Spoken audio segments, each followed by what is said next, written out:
ஜாதிகளை எல்லாரும் கர்த்தரை துதியுங்கள், ஜனங்களை எல்லாரும் அவரை போற்றுங்கள். அவர் நம்மேல் வைத்த கிருபை பெரியது, கர்த்தரின் உண்மை என்றென்றைக்கும் உள்ளது.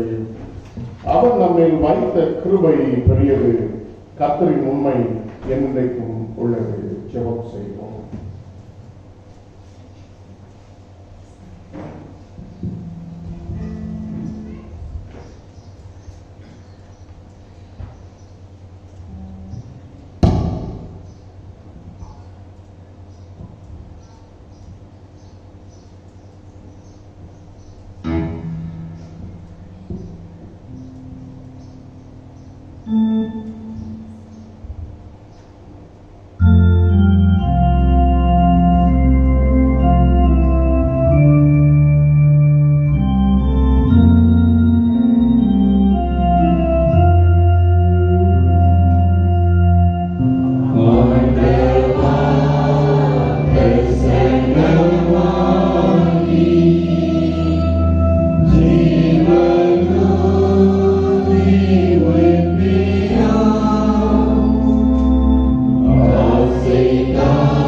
நல்ல பிதாவே, உம்மை ஸ்தோத்திரிக்கிறோம். 2021 வருஷத்தின் 2வது மாதத்தின் கடைசி கர்த்தருடைய நாளிலே உம் பிரசன்னத்திலே நாங்கள் கூடி வந்திருக்கிறோம். ஆவியானுடைய ஆளுகைக்காக நாங்கள் செபிக்கிறோம். உங்களுடைய பிரசனத்தின் நிறைவை உணர்ந்தவர்களாய் இந்த ஆராதனையிலே அமர்ந்திருக்கவும், நீர் எங்கள் மத்தியிலே இருக்கிறீர் என்றால் நீ வாக்கு மாறாதவராய் இருக்கிறீர். ஆலயமானது வஸ்திரத்தின் தொங்கல்களால் நிறைய பெற்றிருக்கிறது. ஆகவே உங்களுடைய பிரசன்னமும் உங்களுடைய மகிமையும் மகத்துவமும் எங்கள் மத்தியில் இருக்கிறது என்ற பயத்தோடும் பக்தியோடும் நடக்கத்தோடும் நாங்கள் பணிந்து குனிந்து முழங்கால் படித்து தாழ விழுந்து உங்களை நோக்கி பார்த்து உங்களை ஆராதிக்கவும், உங்களுடைய மகத்துவங்களை பாடவும், உங்களுடைய மகிமையை விவரிக்கவும், வானங்கள் தேவனுடைய மகிமையை வெளிப்படுத்துகிறது, ஆகாய அவருடைய கருத்து கிரியைகளை அறிவிக்கிறது என்று வேதம் சொல்லுகிற வண்ணமாக ஆண்டவர் எங்களை இதற்கென்றே நியமித்திருக்கிறீர் என்பதை உணர்ந்தவர்களாக உங்களுடைய மகிமையை நாங்கள் எடுத்து சொல்லுகிறவர்களாக, உங்களுடைய மகிமையை போற்றுகிறவர்களாக, உங்களுடைய மகிமையை பாடுகிறவர்களாக ஆண்டவரே நாங்கள் இந்த இடத்துல அமர்ந்திருக்கிறதை உங்களுக்கு வைத்தார். அதே வேளையிலே நீர் எங்களுக்கு செய்த நன்மைகள் அநேகமாயிரம் உண்டு சுவாமி. அவைகளை நினைவு கொண்டு உமக்கு துதி தோற்றங்களை ஏறெடுத்தவர்களாகவும் இப்போது இந்த உலகத்தில் பல தேவைகளோடு கூட நாங்கள் வாழ்ந்து கொண்டிருக்கிறோம். அந்த தேவைகளுக்காக ஜெபிக்கும் பொழுது எங்களுடைய ஜெபங்களுக்கு உங்களுடைய கண்கள் திறந்தவைகளும் செவிகள் கவனித்ததுமாய் இருக்கிறது என்றால் கர்த்தருடைய ஆலயம் என் ஜெப வீடு என்று சொல்லி வைராக்கியம் பாராட்டினேன். ஆக இந்த ஜெப வீட்டிலேயே ஜெபிக்கப்படுகிற ஜெபங்களுடைய கண்கள் திறந்தவர்களாய் இருக்கிறது என்பதை நாங்கள் விசுவாசிக்கிறோம். ஆகவே எங்கள் விண்ணப்பங்களை ஆண்டவரே விசுவாசத்தோடு கூட நாங்கள் அர்ப்பணிக்க தேவனே எங்களுக்கு உறுதி செய்யும்படியாக நாங்கள் ஜெபிக்கிறோம். எங்களிலே பாவங்கள் உண்டு, குற்றங்கள் உண்டு, உமக்கு பிரியமில்லாத ஆண்டவரே நாங்கள் பாவம் செய்திருக்கிறோம், துணிகரமான பாவங்களை செய்திருக்கிறோம். அவைகள் எல்லாவற்றையும் மன்னியும் என்று சொல்லி எங்களை உம்முடைய பரிசுத்தத்திற்கு எங்களை பாவங்களிலிருந்து கழுவி சுத்திகரிக்க தம்மால் மாத்திரம் முடியும். ஆகவே உமக்கு மாத்திரம் எங்களை தாழ்த்தி ஒப்புக்கொள்கிறோம். எங்களை பரிசுத்தப்படுத்தும் என்று சொல்லி அர்ப்பணிக்கிறோம் சுவாமி. எங்களை நாங்கள் ஒன்றும் இல்லை என்று சொல்லி ஆண்டுடைய பரிசுத்த பாதத்தில் எங்களை ஒப்பு கொடுத்து நாங்கள் செபிக்கிறோம். எல்லாரும் ஒவ்வொரு பகுதியையும் கடவுள் பொறுப்பேற்றுக் கொள்கிறோம். வந்திருக்கிற ஒவ்வொருவருக்காக ஸ்தோத்திரிக்கிறோம். ஒவ்வொருவரும் வந்த ஒரு நோக்கத்தோடும் வந்து உண்மை ஆராதித்து அந்த ஆராதனையின் ஆசீர்வாதங்களோடும் சந்தோஷம் சமாதானத்தோடும் இந்த இடத்திலிருந்து கடந்து செல்ல வெறுமையாய் அனுப்புகிறவர் நீர் அல்ல சுவாமி. ஆண்டவர் ஒவ்வொருடைய உள்ளத்தின் இயக்கங்களை எதிர்பார்ப்புகளை நிறைவேற்றி அனுப்புகிற தேவனாக இருக்கிறேன். அப்படி இந்த ஆராதனை இருக்க எங்களை தாழ்த்தி கொடுக்கிறோம். நீர் பொறுப்பேற்று வர இயலாமல் இருக்கக்கூடிய இந்த பேண்டமிக்னால எங்க இருக்கக்கூடிய ஒரு சில ஆண்டவரே நார்ம்ஸ் கவர்மெண்ட் போட்டிருக்கிற நார்ம்ஸ்னாலே நீங்கள் வர இயலாவிட்டாலும் கர்த்தர் ஆண்டவர் குறிப்பாக சிறு பிள்ளைகள் முதியவர்கள் வர இயலாமல் இருக்கிறார்கள். சிறுபிள்ளைகளினாலே ஒரு சில குடும்பத்தில் பெற்றோர் வர முடியாமல் இருக்கிறார்கள். இப்படிப்பட்ட நிலைமையிலும் அவர்களுடைய இல்லங்களில் இருந்து இந்த காணொலியின் மூலமாக ஆராதிக்கும் பொழுதும் உங்களுடைய பிரசனத்தை நிறைவேற்ற ஆரம்பம் என்று சொல்லி அர்ப்பணிக்கிறோம். இயேசு கிறிஸ்துவின் நாமத்தில் ஜெபிக்கிறேன் நல்ல பிதாவே. ஆமென். இந்த தேவனுடைய நாமத்திற்காக 108ஆம் பாமாலை பாடுவோம். 108ஆம் பாமாலை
36 36ஆம் சங்கீதத்தை நாம் மாறி மாறி வாசிப்போம். Psalm 36. துன்மார்க்கனுடைய துரோக பேச்சு என் உள்ளத்திற்கு தெரியும். அவன் கண்களுக்கு முன் தெய்வ பயம் இல்லை.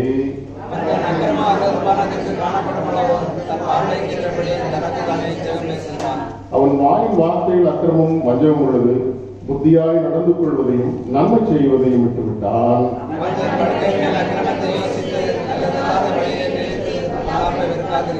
கர்த்தாவே, உமது கிருபை வானங்களில் விளங்குகிறது. ஒரு சத்திய மேக மண்டலங்கள் பரியந்தம் எட்டுகிறது.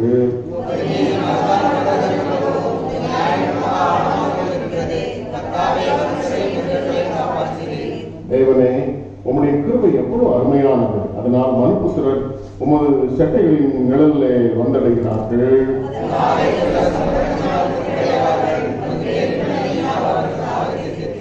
ஜீவ ஊற்று உள்ளத்தில் இருக்கிறது. உம்முடைய வெளிச்சத்தில் வெளிச்சம் காண்கிறோம்.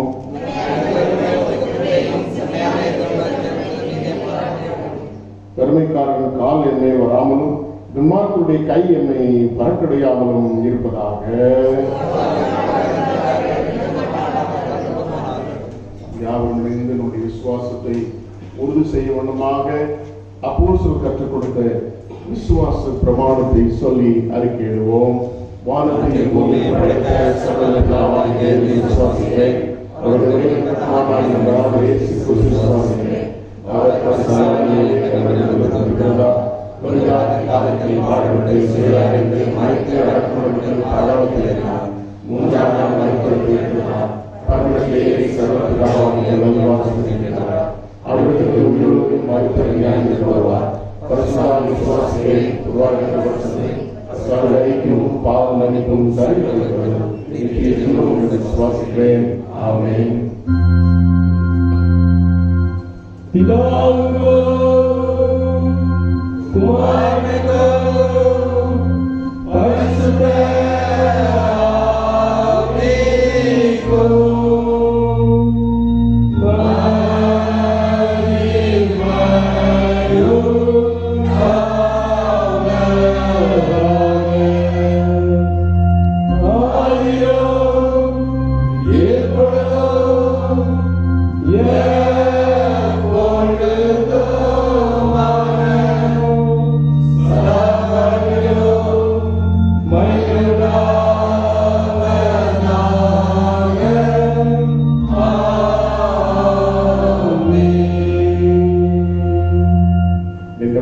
ஜெபநிலையிலே கர்த்தருடைய ஜெபத்தையும் சேர்ந்து சொல்லுவோம்.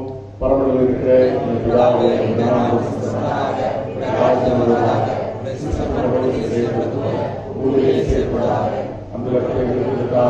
எங்களுக்கு சேர்ந்து நாங்கள் மன்னிக்கிறது போல எங்கள் குற்றங்களை எங்களை சோதனைக்கு பிரவேசிக்கும் தீமையை ராஜ்யம் நல்லது மகிமை எனக்கு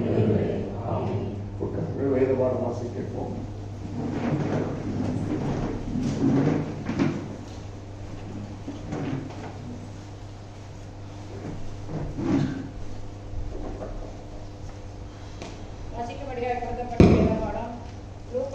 சுவிசேஷம் 1ஆம் அதிகாரம் வசனங்கள் 26 முதல் 38 வரை.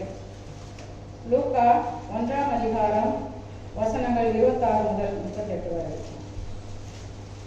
6ஆம் மாதத்திலே காபிரியேல் என்னும் தூதன் கலிலேயாவிலுள்ள நாசரேத் என்னும் ஊரில் தாவீதின் வம்சத்தானாகிய யோசேப்பு என்கிற நாமமுள்ள புருஷனுக்கு நியமிக்கப்பட்டிருந்த ஒரு கன்னியின் இடத்திற்கு தேவனாலே அனுப்பப்பட்டான்.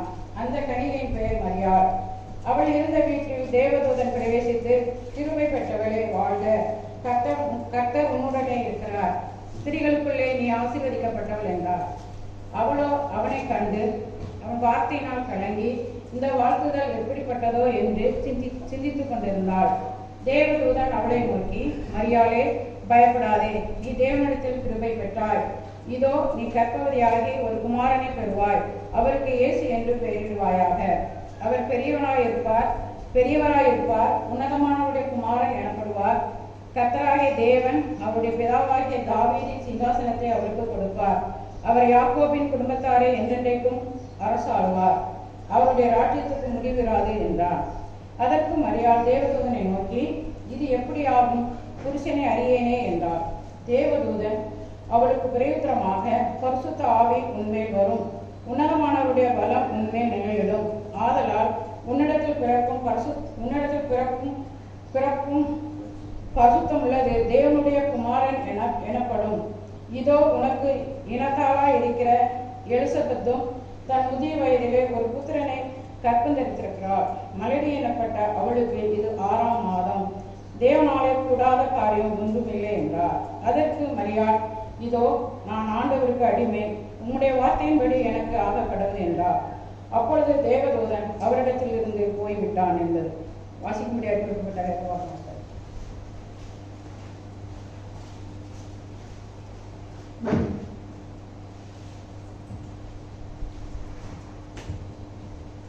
The portion for the Bible reading is taken from Luke chapter 1, 26 to 38. Luke chapter 1 verse 26. In the 6th month, God sent the angel Gabriel to Nazareth, a town in Galilee, to a virgin pledged to be married to a man named Joseph, a descendant of David. A virgin name was Mary. The angel went to her and said, "Greetings, you who are highly favored. The Lord is with you."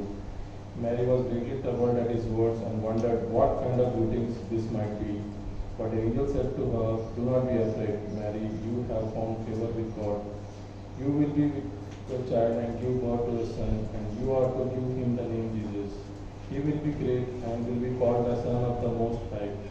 The Lord God will give him the throne of his father David, and he will reign over the house of Jacob forever. His kingdom will never end." "How will this be?" Mary asked the angel, "since I am a virgin?" The angel answered, "The Holy Spirit will come upon you, and the power of the Most High will overshadow you. So the Holy One to be born will be called the Son of God. Even Elizabeth, who your relative, is going to have a child in her old age, and she who was to be barren is in her 6th month. For nothing is impossible with God. I am the Lord's servant." Mary answered, May it be to me as you have said." Then the angel left her. சிறு பிள்ளைகள் நமக்கு மனப்பாடம் சொல்லுவார்கள்.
Everything and thank Him for what all He has done. Philippians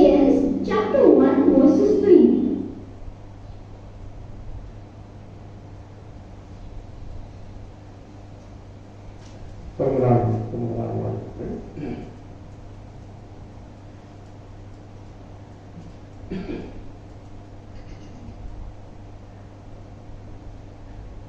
இந்த வாரத்தில் தங்களுடைய பிறந்தநாட்களை காண்கிறவர்கள் நாளை 1ஆம் தேதி மாஸ்டர் கெவின் லிவிங்ஸ்டன் அவர்களும், 2ஆம் தேதி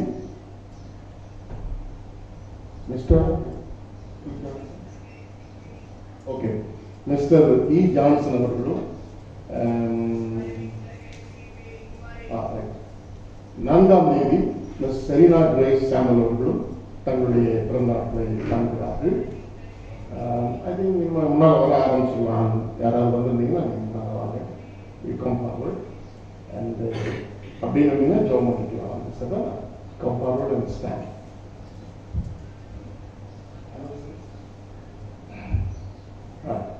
பிறந்த நாளை காண்கிற அருமையான பிள்ளைகள் யாவரையும் ஆண்டவராகிய இயேசு கிறிஸ்துவின் நாமத்தினாலும் திருச்சபையின் சார்பாகவும் அன்புடன் வாழ்த்துகிறேன், ஆசீர்வதிக்கிறேன். கர்த்தர் ஆசீர்வதிப்பாராக. ஆண்டவர் உங்களுக்கு உண்டான எல்லா நன்மைகளையும் பரத்திலிருந்து கொடுத்து அவருடைய சந்தோஷத்தினாலும் சமாதானத்தினாலும் நிரப்பி உங்களை ஆசீர்வதிக்க நான் வாழ்த்துகிறேன். அவர்களுக்காக நாம் ஜெபம் செய்வோம். எங்களை நேசிக்கிற நல்ல பிதாவே, உம்முடைய கிருபை என்று பொழுது உம்முடைய இரக்கங்கள் மாறாதவர்கள், உம்முடைய அன்பு பெரியது சுவாமி.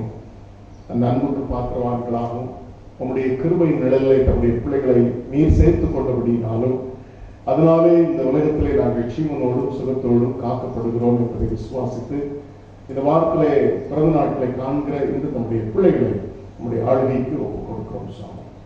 ஆண்டவர் கொடுத்திருக்கிற புதிய வருஷத்திலும் புதிய கிருபையில, புதிய நன்மையில, புதிய ஆசீர்வாதங்களில தம்முடைய பிள்ளைகளுடைய மனதின் விருப்பங்கள் எல்லாம் நிறைவேற பெற்றுக் கொண்டவர்களாய் இந்த உலகத்தில் சுகத்தோடும் பலத்தோடும் தெய்வ கிருபைகளோடும் அவருக்கு மகிமையாக, அவருக்கு சாட்சியாக விளங்க நம்முடைய பிள்ளைகளையும் அவருடைய ஆண்டவர் அவருக்கு ஆசீர்வாதமாக கொடுத்திருக்கிற இந்த புதிய வருஷத்தை கர்த்தருடைய கரத்தில் ஒப்புக் கொடுத்து வாழ்த்தி ஆசீர்வதிக்கிறோம்.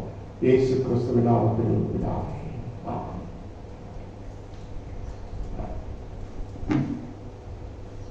அறிவிப்புகள். வெள்ளிக்கிழமை நமக்கு லித்தனி ஜெபம் உண்டு. ஆகுதல் லித்தனி ஆராதனையில நீங்கள் யாரும் கலந்து கொள்ளுங்கள். வெள்ளிக்கிழமை மாலை 7 மணியிலிருந்து 8 மணி வரை இருக்கும் தெரிவிக்கப்படுங்க. நாளைக்கு மாதத்தின் முதல் நாள் அதிகாலையில் இருக்கக்கூடிய அந்த ஆராதனை, டான் சர்வீஸ் அல்லது அருணோதய ஆராதனை உண்டு என்பதை தெரிவித்துக் கொள்கிறேன். அந்த கம்பெனியின் மாத்திரம் இன்னும் ஆரம்பிக்க கொஞ்சம் நம்ம லேட் ஆரம்பிப்போம். திருவிருந்து இன்னும் ஆரம்பிக்க யோசிக்க வேண்டியிருக்க என்றால் இந்த பேண்டமிக் நோய் தொற்று கொஞ்சம் அதிகமாகிட்டு இருக்கிறதுனால நம்ம கொஞ்சம் லேட் ஆரம்பிக்கலாம்னு யோசிச்சிருக்கிறேன். ஸோ அதனால் இது கம்பெனியின் சர்வீஸாக இருக்காது. ஆர்டினரி நம்முடைய 1ஆம் தேதி ஆராதனை ஆரம்பிக்கும். அது நீங்கள் யாரும் கலந்து கொள்ளுமாறு கேட்டுக்கொள்ளுங்க. அடுத்ததாக ஜெபக்குறிப்புகளில் ஜான்சன் அவர்களுக்காக நீங்கள் ஜெபித்துக் கொள்ளுமாறு உங்களை அன்புடன் கேட்டுக்கொள்கிறேன். அவர்கள் பலகீனத்தோடு கூட காணப்பட்டுக் கொண்டிருக்கிறார்கள். அந்த கால்பிளாடரில் இருக்கக்கூடிய கற்களுக்காக அவர்கள் அறுவை சிகிச்சை பெற்றுக்கொண்டு ரெஸ்ட் எடுத்துக் கொண்டிருக்கிறார்கள். சீக்கிரத்தில் குணமடைய நாம் ஜெபிப்போம். அடுத்ததாக நம்முடைய பிள்ளைகள் இந்த வருஷத்துல இவர்களை கவர்மெண்ட் மகாராஷ்டிரா எஜுகேஷன் போர்டு இன்னும் டிசைட் பண்ணல. தமிழ்நாட்டில் ஐ திங்க் டிசைட் பண்ணிட்டாங்கன்னு நினைக்கிறேன். எல்லா 10th HSC பிள்ளைகளை பாஸ் பண்ணி விட்டாங்க. அது மாதிரி எங்களுக்கும் பண்ணக்கூடாதா அப்படின்னு சொல்லிட்டு பிள்ளைகள் எங்க 2 பேர் வந்திருக்கிறாங்க, யோசிச்சுட்டு இருக்கிறாங்க. பட் ஆனாலும் பிள்ளைகள் நீங்கள் பி ப்ரிப்பேர்ட் யுவர் செல்ஃப், நீங்கள் உங்களை ஆயத்தப்படுத்திக் கொள்ளுது. கவர்மெண்டுடைய டிசிஷன் அப்புறம் பார்த்துக்கலாம். 4 பிள்ளைகள் இந்த வருஷம் போர்டு எக்ஸாம் எழுதுகிறார்கள். 2 பேர் தங்களுடைய ஃபைனல் செமஸ்டர் எழுதுகிறார்கள். கவிதாவும் ஸ்டீவும். Kavitha LLB, CMSC. And SSC பிள்ளைகள் mister Sebastian, Sian, Sherin and Gloria. அப்படியான பிள்ளைகளுக்காக நாம் நிச்சயம் ஜாப் பண்ணுவோம். சரிங்களா? இப்பொழுது நாம் ஜெபிக்கும் பொழுது ஐயா ஜார்ஜ் சாமல் ஐயா யாரும் அறிந்தபடி கன்னட மெத்தடிஸ்ட் திருச்சபையை, மும்பை கன்னட மெத்தடிஸ்ட் பல வருஷங்களாக எனக்கு முன்னாலே வந்து ஊழியம் செய்து கொண்டிருந்த ஐயா நேற்றைய முந்தைய தினத்தில் வெள்ளிக்கிழமை காலையில் ஹார்ட் அட்டாக்னால பெங்களூரில் வைத்து இறந்து போனார்கள். ஸோ அவர்களுக்காக நீங்கள் ஜெபித்துக் கொள்ளுங்கள். அவர்களுடைய குடும்பத்துக்காக நீங்கள் ஜெபித்துக் கொள்ளுங்கள். அவர்கள் ஏற்கனவே வேற ஏதோ ஒரு சிக்னஸ்க்காக ட்ரீட்மெண்ட்டுக்காக தான் பெங்களூர் போயிருந்தாங்க. ஆனால் போன இடத்துல எப்படி ஆயிருக்கு, அதில் ஜெபித்துக் கொள்ளுங்கள். ஐ திங்க் 60 வயசோ 59 வயசோ ஆகுதுன்னு நான் நினைக்கிறேன். சரியா சரியா தெரியல எக்ஸாக்டா. ஸோ அதுக்காக ஜெபித்துக் கொள்ளுங்க. இப்பொழுது ஃபைனான்சியல் அப்டேட்டுக்கு அப்புறம் நம்ம எல்லாரும் ஜெபத்திற்கு எழுந்திருப்போம். எழுந்து நின்று ஒரு நிமிஷம் அமைதியாக ஐயாவுக்காக அவருடைய குடும்பத்துக்காக ஜெபித்து விட்டு பின்பாக அடுத்த ஜெபத்திற்குள்ளாக நம்ம கடந்து சென்றிருக்கிறோம். ஃபைனான்சியல் அப்டேட் பேக் ஆஃபரிங் 2470 ரூபாய், ஆஷ் வெனஸ்டே ஆஃபரிங் 1230 ரூபாய், லித்தனி ஆஃபரிங் லித்தனி பிரேயர் ஆஃபரிங் 830 ரூபாய், மொத்த வரவு 25,405 ரூபாய், செலவு 14,370 ரூபாய், பேங்க்ல டெபாசிட் ஆனது 11,035 ரூபாய், பில்டிங் ஃபண்ட் 300 ரூபாய், பிசினஸ் ஃபண்ட் 1,250 ரூபாய் என்பதை தெரிவித்துக் கொள்கிறேன். நம் யாரும் எழுந்து நின்று ஒரு நிமிஷம் அமைதியாக காலம் செல்ல. உங்களுக்கு அனைவருக்கும் தெரியாது, கான்ஃபரன்ஸ்க்கு வந்தவங்களுக்கு தெரியும், கன்னட திருச்சபைகளோடு கூட அசோசியேஷன் வைத்திருக்கிறவர்களுக்கு தெரியும். தமிழ் திருச்சபைகளை அதிகமாக நேசித்தவர் ஐயா, நல்ல தமிழ் பேசுவாங்க. பேசாம நீங்க தமிழ் பாஸ்டா வந்துருங்கன்னு சொல்லுவாங்க அடிக்கடி. அந்த அளவுக்கு ஒரு நல்ல நம்முடைய சபைகளை நேசிக்கக்கூடியவர் ஐயா இன்னைக்கு இல்லை. அவரை ஒரு நிமிஷம் அமைதியா அவரை விட்டு சென்ற அவருடைய மனைவி குழந்தைக்காக நாம் ஜெபம் செய்வோம்.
எங்களை அதிகமாய் நேசிக்கிற நல்ல பிதாவே, நன்றி நிறைந்த இருதயத்தோடு உடைய பிரசன்னத்திலே வந்திருக்கிறோம் சுவாமி.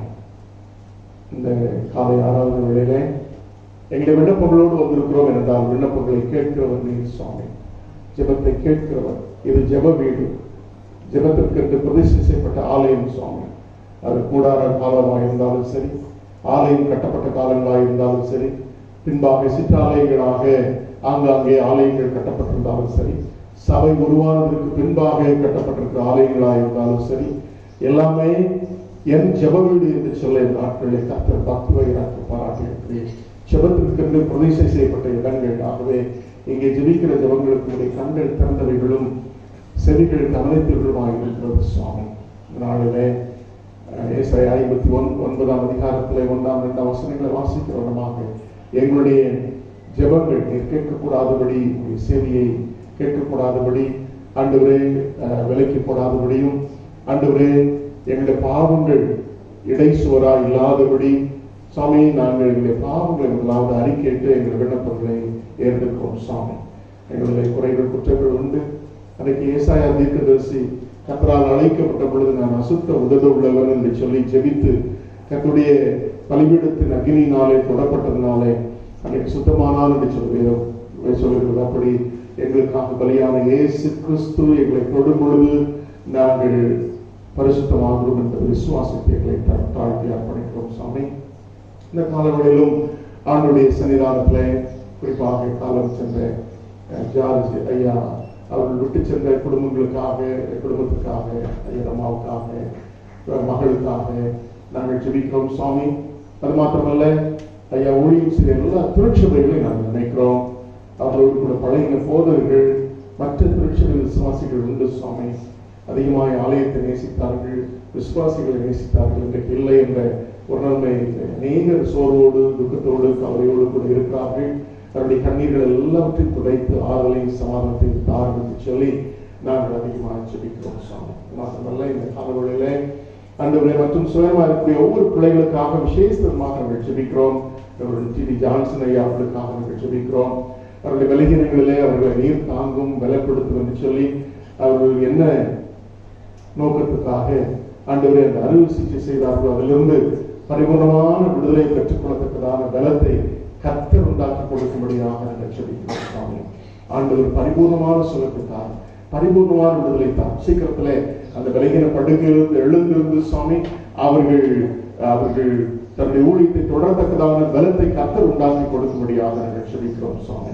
மாத்திரமல்ல ஆண்டவரே இன்னும் அருமையான பிளஸ்ஸி மகளுக்காக ஜெபிக்கிறோம். அவரும் மகளும் கடந்த நாட்களாக அதிக சுயமாக இருந்ததாக கேள்விப்படுகிறோம். அம்மாவும் சுயமாக இருந்ததாக கேள்விப்படுகிறோம். கர்த்தருடைய சுகவீனங்களிலே இதுவரை கர்த்தர் பலன் தந்திருக்கிறேன். அவருடைய சோர்வுகள் எல்லாத்தையும் கர்த்தர் மாற்றி இருக்கிறேன். இன்னும் ஆண்டவரே அந்த பலகீனங்களில் இருந்து கர்த்தர் கொடுத்த விடுதலுக்காக ஸ்தோத்திரிப்பதோடு கூட இன்னும் அதனாலே அந்த பலகீனங்களில் இருந்து அவர்களுக்கு நல்ல பரிபூர்ணமான சுகத்தை தாரும் என்று சொல்லி உம்முடைய கருத்தை தாழ்த்தி ஒப்புக் கொடுக்கிறோம். நீர் பொறுப்பேற்றுக் கொள்கிறார். அவருடைய பலகீனங்களிலே அவர்களை தாங்குவீராக என்று சொல்லி ஒப்புக் கொடுக்கிறோம் சுவாமி. இது போல நாங்கள் அறியாத அருமையான கார்த்தியானிக்காக ஜெபிக்கிறோம். கடந்த ஒரு சில நாட்களாக தலைவலினாலே தலை சுற்றினாலே கஷ்டப்பட்டுக் கொண்டதாக கேள்விப்பட்டோம். என்ன காரணம் சொல்லித்தரவே அருமையான அம்மாவுக்கும் தேவையான நல்ல சுகத்தை தாரும் என்று சொல்லி ஆண்டுடைய கருத்தை ஒப்புக் கொடுக்கிறோம். அவர்களும் சுகமாய் காணப்பட ஆண்டுடைய வல்லமை அவர்கள் மேல் பொழிந்தபடியாக நாங்கள் ஜெபிக்கிறோம். இன்னும் நாங்கள் அறியாதபடி யாராலும் சுயமாய் இருப்பார்களால் அவர்களுடைய சுகவீனங்களில் அவர்களை நீர் தாங்கும் பலப்படுத்தும் சுகப்படுத்தும் என்று சொல்லி நாங்கள் அர்ப்பணிக்கிறோம் சுவாமி. இப்பொழுது ஆண்டவரே இந்த ஆலயத்தில் பல தேவைகளோடு கூட ஆண்டவரே உங்களுடைய பிரசனத்தில் வந்திருக்கிற ஒவ்வொரு பிள்ளைகளுக்காக நாங்கள் ஜெபிக்கிறோம். அவருடைய தேவைகளை சந்திப்பீராக. அவருடைய ஆண்டவருடைய தேவைகளில் நீ போதுமானவராக இருப்பீராக சுவாமி. இன்னும் உழைக்கிற உழைப்பிற்கு ஏற்ற பலன் கிடைக்க உதவி செய்யும். வேலை வாய்ப்புகளை தாரும். வியாபாரத்துக்கான வாய்ப்புகளை தாரும். வேலை செய்து வியாபாரம் செய்து ஆண்டவரே தம்முடைய பிள்ளைகள் உழைக்கும் பொழுது நீர் அதன் மூலமாக பிள்ளைகளை பிழைப்பூட்டி போஷித்து காப்பாற்றி சுகத்தோடு பலத்தோடு காக்கும்படியாக நாங்கள் ஜெபிக்கிறோம். தாண்டமிக்கு அதிகமாகிக் கொண்டிருக்கிறது, நோய் தொற்று அதிகமாகிக் கொண்டிருக்கிறது என்பதாக கேள்விப்படுகிறோம். மும்பை, தானே, மகாராஷ்டிரா பகுதிகளிலே ஆண்டவரே முள்ளூர், செம்பூர், பேண்ட்ரா பகுதிகளிலே அதிகமாக இருப்பதாக கேள்விப்படுகிறோம் சுவாமி. ஆண்டவர் தாமே பிள்ளைகள் பல இடங்களுக்கு வேலைக்கு செல்கிறார்கள், அலுவலகங்களுக்கு செல்கிறார்கள், ஆபீசஸுக்கு செல்கிறார்கள், ஸ்கூல் செல்கிறார்கள் சுவாமி. தேவரீதாமே யாருக்கு எந்த தீங்கும் அணுகாதவனும் இந்த நோய் தொற்று அணுகாதவனும் கர்த்தர் பாதுகாத்துக் கொள்ளும்படியாக நாங்கள் ஜெபிக்கிறோம் சுவாமி. இன்னும் ஆண்டவரே எங்களுடைய ஒவ்வொரு திருச்சலும் குடும்பங்களுக்காக ஜெபிக்கிறோம். குடும்ப வாழ்வின் நன்மைகளை தாரும், சந்தோஷம் சமாதானத்தை தாரும். குடும்ப வாழ்விலை கர்த்தர் ஒவ்வொருடைய தேவைகளை நீர் சந்திக்கும்படியாக நாங்கள் ஜெபிக்கிறோம் சுவாமி. தேவையோடு கூட இந்த வேளையில் ஜெபித்துக் கொண்டிருக்கிற அத்தனை நன்மைகளையும் கர்த்தர் பரத்திலிருந்து கட்டளையிடும்படியாக நாங்கள் ஜெபிக்கிறோம் சுவாமி. நீர் பொறுப்பேற்றுக் கொள்வீராக. அது மாத்திரமல்ல ஆண்டவரே இந்த நல்ல நாளிலே ஆண்டவரே எங்களுடைய சிறு பிள்ளைகளுக்காக நாங்கள் அதிகமாக ஜெபிக்கிறோம். குறிப்பாக இந்த வருஷம் போர்டு எக்ஸாம் எழுதக்கூடிய பிள்ளைகள் அருமையான ஷெரினுக்காக, அருமையான குளோரியாவுக்காக, அருமையான செபஸ்டியனுக்காக, சியானுக்காக நாங்கள் ஜெபிக்கிறோம் சுவாமி. அருமையான பிள்ளைகள் ஒருவேளை எக்ஸாம் இருக்குமா இல்லையா என்கிறதான சந்தேகத்தோடும் சரியான ஒரு டிசிஷன் மகாராஷ்டிரா எஜுகேஷன் போர்டு எடுக்க முடியாத ஒரு சூழ்நிலை இருக்கிறார்கள். ஆனாலும் பிள்ளைகள் எதுவாக இருந்தாலும் சரி தங்களுடைய எக்ஸாமுக்கு எப்படி ரெகுலராக ஆவார்களோ அதே போல தங்களை ஆயத்தப்படுத்திக் கொள்ள நல்ல ஞானத்தையும் கிருபைகளை தாரும். அவர்களை ஆன்லைன் கிளாஸஸ் அட்டெண்ட் பண்ணுகிறார்கள். ஆண்டவரை புரியாத பாடங்களுக்கு கர்த்தர் துணை நின்று அவர்கள் புரிந்து படித்து நல்ல பிள்ளை இந்த எக்ஸாமை எழுத தேவரின் கிருபை தாரும். ஆம்பிஷன் நிறைவேற பெற்றுக்கொள்ளத்தக்கதான ஹையர் ஸ்டடீஸ்க்கு போதுமான ஆண்டவரை அளவுக்கு ஸ்கோர் பண்ணத்தக்கதாக தேவரின் உதவி செய்யும்படியாக நாங்கள் ஜெபிக்கிறோம். எனும் ஃபைனல் செமஸ்டர் எழுதக்கூடிய கவிதாவுக்காக, ஸ்டீவுக்காக நாங்கள் ஜெபிக்கிறோம். தங்களுடைய ஃபைனல் செமஸ்டரையும் பிள்ளைகள் சிறப்பாக எழுத தேவரின் கிருபையாக நாங்கள் ஜெபிக்கிறோம். மற்றபடி மற்ற பிள்ளைகளுக்கு ஆனுவல் எக்ஸாம்ஸ் எப்படி திட்டமிடப்பட்டிருக்கிறது என்று சொல்லி தெரியவில்லை சுவாமி. பிள்ளைகளும் தங்களை ஆயத்தப்படுத்திக் கொள்ள தேவன் கிருபை தாரும். அவர்களோடு கூட அருமையான எங்களுடைய திருச்சபையிலே வயதிலே பெரியவர்கள் உண்டு சுவாமி, முதியோர் உண்டு. அவர்களுக்கு தேவையான பலன் தாரும். இந்த நாட்களில் அவர்கள் அதிகமாய் நீர் சுமந்து அவர்களை ஏந்தி தப்புவித்து ஆண்டவரை எல்லா தீங்குக்கும் குறிப்பாக வயோதிபத்தின் பலகீனங்களுக்கும் விலைக்கு பாதுகாத்துக் கொள்ளும்படியாக ஜெபிக்கிறோம் சுவாமி. இன்னும் எங்களுடைய திருச்சபையின் எல்லா தேவைகளையும் சந்திப்பீராக, எல்லா நன்மைகளையும் தருவீராக. திருமணம் ஒழுங்காக இருக்கிற பிள்ளைகளுக்கு திருமண காரியங்களை கர்த்தர் நடத்தி தருவீராக. திருமண ஆராதனைக்கோ அதனுடைய வைபவங்களுக்கோ தடையில்லாதபடி கர்த்தர் பாதுகாத்துக்க முடியாது ஜெபிக்கிறோம். இன்னும் வரன் பார்த்து கொண்டிருக்கிற பிள்ளைகளுக்கு கர்த்தர் வரனை கட்டளையிடும்படியாக நாங்கள் ஜெபிக்கிறோம் சுவாமி. வேலை வாய்ப்புகளுக்கு தேடிக்கொண்டிருக்கிற பிள்ளைகளுக்கும் வேலை வாய்ப்புகளை கர்த்தர் தரும்படியாக நாங்கள் ஜெபிக்கிறோம் சுவாமி. அதே போல எங்களுடைய மிஷனரி தாமஸ் அக்ராமருக்காக நாங்கள் ஜெபிக்கிறோம். நாட்களிலே ஆண்டவரே அநேகருக்கு ஞானஸ்நானம் கொடுக்க ஆண்டவர் உதவி செய்தீர். அநேக பிள்ளைகள் கர்த்தருக்குள்ளாக ஞானஸ்நானம் பண்ணப்பட்டிருக்கிறார்கள். அந்த அருமையான மகனுடைய ஊழியத்தின் மூலமாக கர்த்தர் மகனுடைய ஊழியத்தை கர்த்தர் வலிமையாக எடுத்து பயன்படுத்தி ஊழியத்தை தாங்கும்படியாக நாங்கள் ஜெபிக்கிறோம். நாங்களும் தொடர்ந்து ஒவ்வொரு நாளும் அந்த மகனுக்காக, சகோதரிக்காக, பிள்ளைகளுக்காக ஜெபிக்க ஆண்டவர் உதவி செய்வீராக. இந்த விகாசப்பாடி பகுதி முழுவதும் இந்த மகனுடைய ஊழியத்தின் மூலமாக சந்திக்கப்பட தேவனுடைய ஜெபிக்கிறோம். அவைகளோடு ஆண்டவரே மற்ற எல்லா மிஷனரிமார்கள் அநேக ஸ்தாபனங்களில் ஆண்டவரே ஊழியம் செய்த மிஷனரிமார்கள், தனியாக ஊழியம் செய்த மிஷனரிமார்கள், ஊழியர்கள், சோதரர்கள் ஆண்டவர் உண்டு. எல்லாரையும் நாங்கள் நினைவு கூறுகிறோம். எல்லாரும் சுவிசேஷத்தின் வசனங்களை அறிவிக்கும் பொழுது சுவாமி தேவரீர் அந்த சுவிசேஷ வசனங்கள் ஒவ்வொன்றும் 1 30, 1 60, 1 100 பலன் செய்ய அநேக ஆத்தும அறுவடையை இந்த வருஷத்துல பெற்றுக்கொள்ள மிஷனரிமார்கள் செய்கிற ஊழியங்களை கர்த்தர் கனப்படுகிறார்கள். அதே போல நல்ல நாட்களை தேசத்துக்காக ஜெபிக்கிறோம். தேசத்துல நல்ல விளைச்சலை தாரும் சுவாமி. அதே சமயத்துல பொருளாதார நிலைமை பின்தங்கி இருக்கிறது என்று சொல்லி பல காரணங்களுக்காகவும் கார்பரேட் கம்பெனிஸ் அன்றொரு வியாபாரங்கள் பெருகவும் இந்த அரசாங்கம் எடுக்கக்கூடிய பல முடிவுகள் நடுத்தர குடும்பத்தை சார்ந்த பிள்ளைகளையும் ஏழைகளையும் அதிகமாக பாதித்திருக்கிறது. பெட்ரோல் விலை, டீசல் விலை உயர்வதனால எங்களுடைய அத்தியாவசிய பொருட்கள் டிரான்ஸ்போர்ட் ஆகும் பொழுது அதனாலே அத்தியாவசிய பொருட்களுடைய விலைகளும் அதிகமாக்கப்பட்டிருக்கிறது.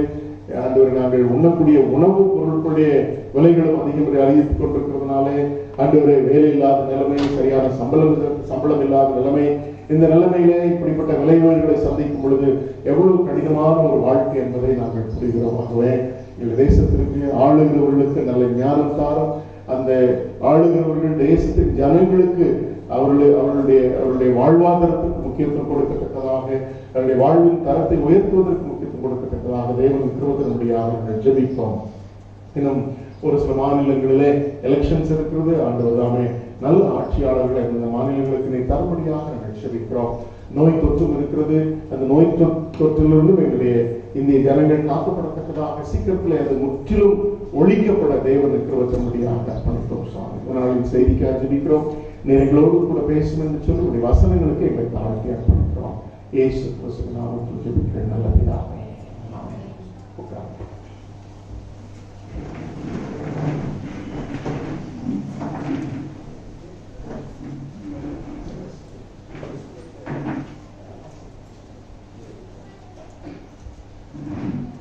ஆண்டவராகிய இயேசு கிறிஸ்துவின் நாமத்தினாலே உங்கள் அனைவரையும் நான் அன்புடன் வாழ்த்துகிறேன், ஆசீர்வதிக்கிறேன். கொஞ்சம் மேல உள்ளவங்க என் கண்ணு முன்னால உட்காருங்க. நான் உங்களை பார்க்க மாதிரி உட்காருங்கன்னா கொஞ்சம் ஒருத்தர் அடி முகம் பார்த்து பேசுறதுக்கு வசதியா இருக்கும். இல்லைன்னா ரேடியோ பேசுற மாதிரி நீங்க எங்கேயோ இருப்பீங்க, நான் எங்க இருப்பேன். சரியா? கடவுளுக்கு மேல தயவுசெய்து கமிட்டி எனக்கு ஒரு மானிட்டர் கொடுத்துட்டீங்கன்னா மேல உள்ளவங்களையும் பார்த்து பேசுறதுக்கு வசதியா இருக்கும். எங்க செக்ரட்டரி எங்க அடக்கம் ஒரு மானிட்டர் எனக்கும் அரேஞ்ச் பண்ணிட்டாங்க. சரி, சந்தோஷமா இருக்கீங்களா? எங்க சந்தோஷமா இருக்கு? மறுபடியும் நோய் தொற்று அதிகமாகிட்டு இருக்கீங்க, வெளியே விட மாட்டேங்கிறாங்க, வேலைக்கு போக முடியல, இதை எடுக்க முடியல, கோயிலுக்கு வந்தாலும் கூட இதை எடுக்க முடியாம இருக்கிறோம்ல. இது ஒரு பெரிய சுமையாவே இருக்குது. பெரிய பெரிய புக்கை கூட சுமந்தரலாம் போல இது ஒரு பெரிய சுமையாக செய்யுது. இல்லைன்னா பயணம் போடுறாங்க. இப்படிப்பட்ட நிலைமையில எங்க சந்தோஷமா இருக்கேன்னு தெரியல. எந்த சூழ்நிலையானாலும் கடவுளுக்குள்ளாக நாம் வாழும்போது சந்தோஷத்தோடு சமாதானத்தோடு வாழ முடியும். வேலைக்கு செல்கிறவர்கள் தயவுசெய்து நீங்கள் கவனமாக இருங்கள். ஒருவேளை ஒரு அமராவதி டிஸ்ட்ரிக்ட்ல இருந்து இந்த மியூட்டேட்டட் வைரஸ் பரவி கொண்டிருப்பதாக கேள்விப்படுகிறோம். அமராவதி டிஸ்ட்ரிக்ட்ல கொஞ்சம் கேசஸ் கண்டுபிடிச்சிருக்கிறாங்க. அவர்கள் அங்கிருந்து யாராவது இங்கே டிராவல் பண்ணாங்கன்னா பரவுவதற்கான வாய்ப்புகள் இருக்கிறது. ஞாயிறுகளை பணியாற்றக்கூடிய நர்சஸ் கேட்ட பொழுது ஆமாய்யா கொஞ்சம் கேசஸ் நவம்பர் டிசம்பர்ல இருந்தது, ஜனவரியில் இருந்ததை விட அதிகமாகிட்டு இருக்குது. முந்தைய வார்டெல்லாம் காலி பண்ணிட்டோம், ஒரே ஒரு வார்டு மட்டும் வச்சிருந்தோம். இப்போ மறுபடியும் எக்ஸ்ட்ரா வார்டு பெட்டெல்லாம் போட வேண்டிய ஒரு சூழ்நிலை ஏற்பட்டிருக்கிறது. ஸோ அதனால நோய் பரவுகிறது உண்மைதான். சரிங்களா? ஒரு அதே நேரத்தில் பொருளையும் இருக்குது. நம்பர்ஸ் அதிகமாக இருக்கிறதா காட்டவும் செய்கிறாங்க. நிறைய பேர் மாஸ்க் போடுறதில்லை. இப்படி பல சூழ்நிலைகள் இருக்கிறது. அதனால வேலைக்கு போக முடியல, வேலை பார்க்க முடியல, பிள்ளைகள் ஸ்கூல் போக முடியல, எக்ஸாம் டிசைட் பண்ண முடியல. இந்த சூழ்நிலை எப்போ மாறினா என்ன செய்யறது நமக்கு தெரியல. ஸோ நம்முடைய சர்ச் அட்மினிஸ்ட்ரேஷன் ஒன்றும் செய்ய முடியாமல் இருக்குது. இப்படி பல காரியங்கள் அதனால டிஸ்டர்பன்ஸ் ஆகி கொண்டிருக்கு. நம்ம எல்லாருக்கும் தெரியும். அதனால பொறுமையோடு இருக்கும். நம்ம நண்பர்கள் யாராவது சொன்னாங்க, கடவுள் தான் இதை மாற்ற முடியும், என்ன பெரிய வேக்சினேஷன் வந்தாலும் சரி, கடவுள் தான் இதை செய்ய முடியும், நம்ம இந்த இந்தியாவுக்கு இந்த கொரோனா வைரஸை நீக்க முடியும் அப்படின்னு சொன்னாங்க. அது எந்த அளவுக்கு உண்மை. அதனால மக்களும் ஒத்துழைப்பு கொடுக்கணும். அதே சமயத்தில் நான் ஏன் இதை சொல்றேன் இந்த நேரத்தில் அப்படின்னா, நீங்க கொஞ்சம் கவனமாக இருங்க. வெளியில போகும்போது சானிடைஸ் பண்றதுல குறைய வச்சிடாதீங்க. வெளியில போறவங்க, அதே போல இந்த கிரவுண்ட் ஃப்ளோர்ல இருக்கக்கூடியவங்க, அவங்கெல்லாம் நீங்க என்ன செய்யுங்க, கொஞ்சம் கவனமா இருங்க. நான் பப்ளிக் உங்க ரோட்ல முன்னால போயிட்டு வந்துட்டு இருப்பாங்க. யார் எங்கேயாச்சும் நம்ம இந்தியாவில் எங்க பார்த்தாலும் இப்படிதான் வச்சிருக்காங்க இல்லை. அதனால யார் எங்க எப்போ போகணும்னு தெரியாது. அப்படிப்பட்ட ஒரு நிலைமை. நல்ல ஒரு தடவை ஸ்டாக் எக்ஸ்சேஞ்ச் ஆஃபீஸ், மார்க்கெட் ஆஃபீஸ்க்கு போயிருந்தேன் ஒரு தம்பியை பார்க்கறதுக்கு. இல்லை, பாம்பே ஸ்டாக் எக்ஸ்சேஞ்ச் எவ்வளவு பெரிய அழகான ஒரு இடம், எவ்வளவு மையமான இடம். அங்கே போனால் செவத்துலலாம் ஏதாவது தான் துப்பி வச்சிருக்காங்க. நானும் சாப்பிட்டு துப்பி வச்சிருக்கேன். துப்புற பழக்கம் எங்கள் பில்டிங்லேயும் இப்போ தான் க்ளீன் பண்ணாங்க, அதுக்குள்ள மறுபடியும் துப்பி வச்சுருக்காங்க. போகிறவங்க அப்படி இருக்கிறதுனால எப்படி நோய் பரவுதுன்னே தெரியும். அதனால ஸோ கவனமாகிங்க. நல்ல பிளெயின் சர்ஃபேஸில் அந்த இது வந்து 48 hours அது இருக்கிறதுக்கு வாய்ப்புகள் இருக்குது பிளெயின் சர்ஃபேஸில். எதன் மூலமா எனிபடி கேன் பி கேரியர்ஸ் அப்படின்னு சொல்லுவாங்க. யார் வேணாலும் கொரோனா உள்ளவங்க மூலமா தான் நமக்கு பரவணும்னு அவசியம் இல்லை. யார் மூலமா வேணாலும் என்ன செய்யலாம், நமக்கு பரவலாம். ஸோ என்கிட்ட நிறைய என்ன இருக்குது, என்ன சொல்லுவாங்க, நோய் எதிர்ப்பு சக்தி இருக்குது, அதனால இதெல்லாம் நான் கவலைப்பட மாட்டேன் அப்படின்னா ரொம்ப பிந்தாசெல்லாம் இருக்க வேண்டாம். பெரிய பெரிய நோய் எதிர்ப்பு சக்தி இருக்குன்னு சொல்லி நினைச்சவங்க ஒரு வழி பண்ணியிருக்கு. அண்ட் அது மட்டும் இப்போ லேட்டஸ்ட் நியூஸ் என்னன்னு சொல்லி பார்த்தீங்கன்னா, போஸ்ட் கொரோனா ட்ரீட்மெண்ட் எடுத்தவங்களுக்கு போஸ்ட் ட்ரீட்மெண்ட் நிறைய டிஃபிகல்டிஸ், சைடு எஃபெக்ட்ஸ் அது கொடுத்துட்டு இருக்குதுன்னு சொல்லி இப்போ ரீசெண்டாக கண்டுபிடிச்சிருக்காங்க. ஸோ அதுவும் ஏற்கனவே பாதிக்கப்பட்டதுனால நீங்களும் கவனமாக இருக்கணும். அது ரீலாக்ஸ் ஆகிறதுக்கு வாய்ப்பு இருக்கு. அதனால கொஞ்சம் நம்ம கவனமாக இருக்கும். ஆலயத்துக்கு வரும்போது தயவுசெய்து அங்கே ஒருத்தர் உட்காந்துருக்கான், இன்னைக்கு லேட்டாக வந்தேன், கையை காமிச்சுக்குவாங்க. ஒருவேளை உங்களுக்கு சிக்னஸ் இருந்துச்சு, கொஞ்சம் ஃபீவராக ஃபீல் பண்ணுறேன், இருமல் இருக்கு அப்படின்னா நீங்கள் வீட்டில் இருக்கிற ஆராதனை பண்ணுங்க. ஆராதனை முடிஞ்ச உடனே உங்களுக்கு ரெக்கார்டடு ஆலய ஆராதனை உங்களுக்கு வீடுகளுக்கு வந்துடும். மற்றபடி நம்ம பெரியவங்கெல்லாம் வர ஆரம்பிச்சுட்டாங்க. யாரும் ஆலயத்துக்கு வர்றதுக்கு நான் தடை சொல்லலை. அது முதல்ல போட்ட மெசேஜ், சட்டத்திட்டங்கள்லாம் ரொம்ப கடினமாக இருந்த நாட்களில் போட்ட மெசேஜ், வாங்க எல்லாரும், ஆனால் கொஞ்சம் டிஸ்டன்ஸு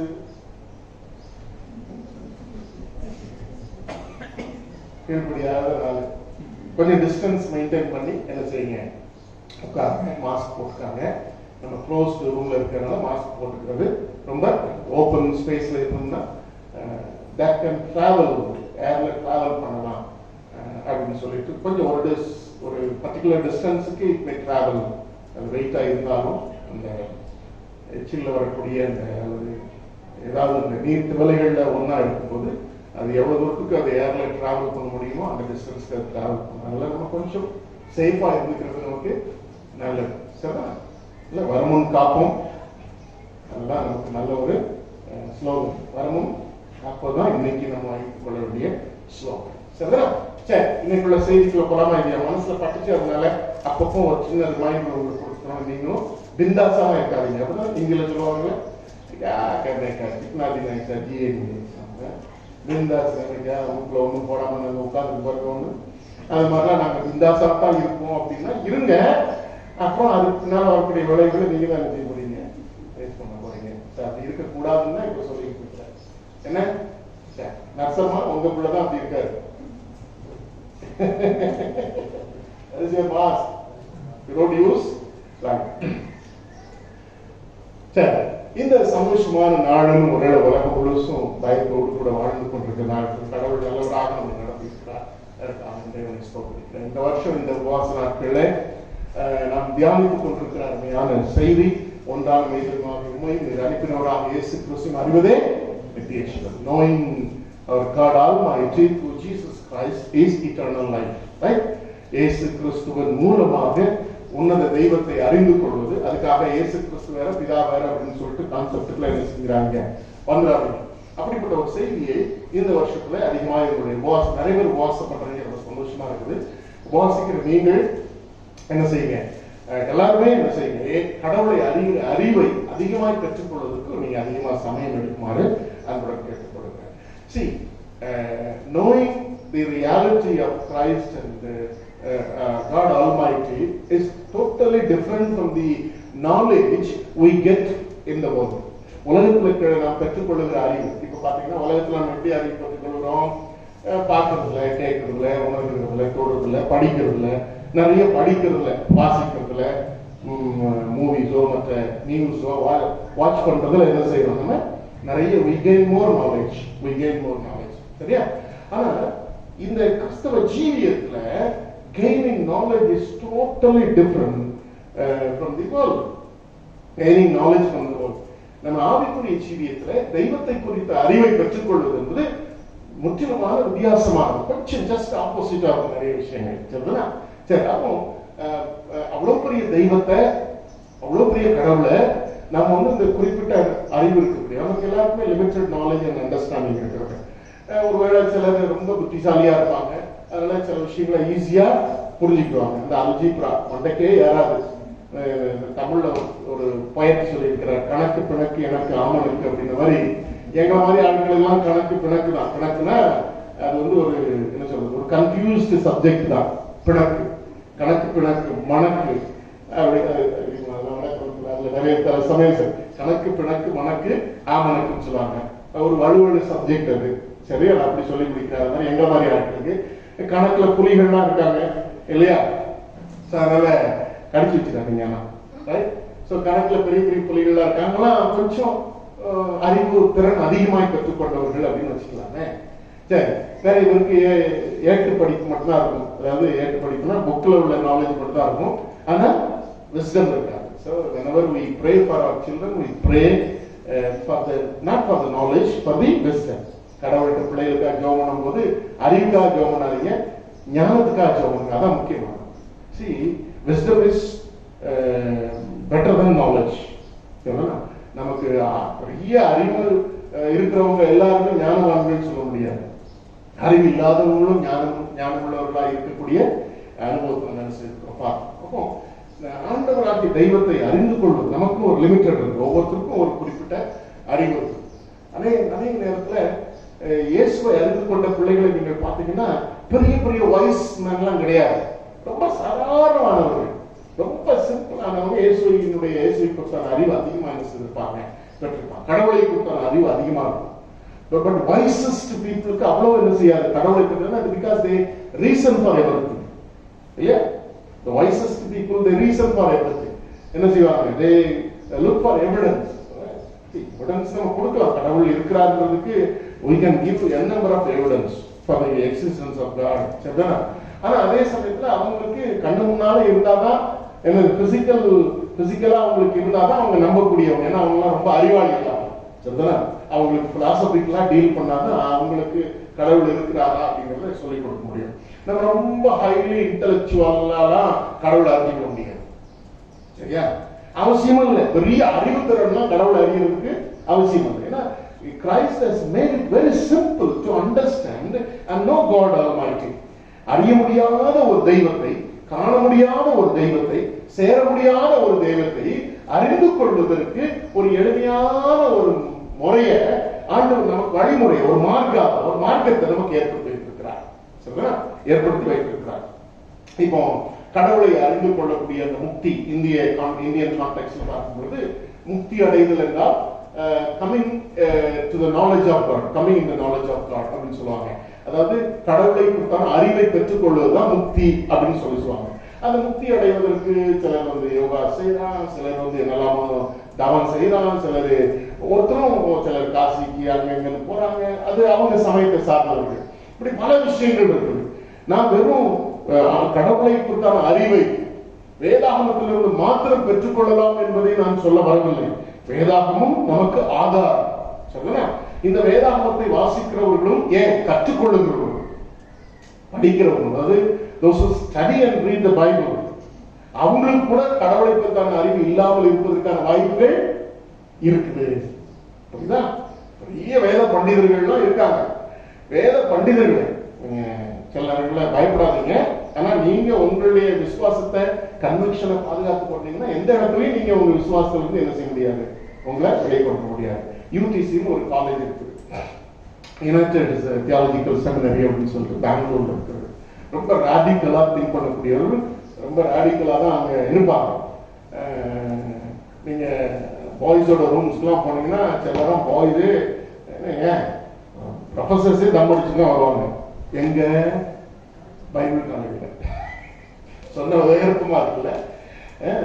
அப்போ ஒருத்தர் ரொம்ப ராடிக்கலா பேசணும்னு சொல்லிட்டு என்னமோ ரொம்ப அறிவாளி மாதிரி எனக்கு ரொம்ப ஆர்கி பண்ணார். யூடிஸ்ல தியாலஜி முடிச்ச ஒரு ஆளு.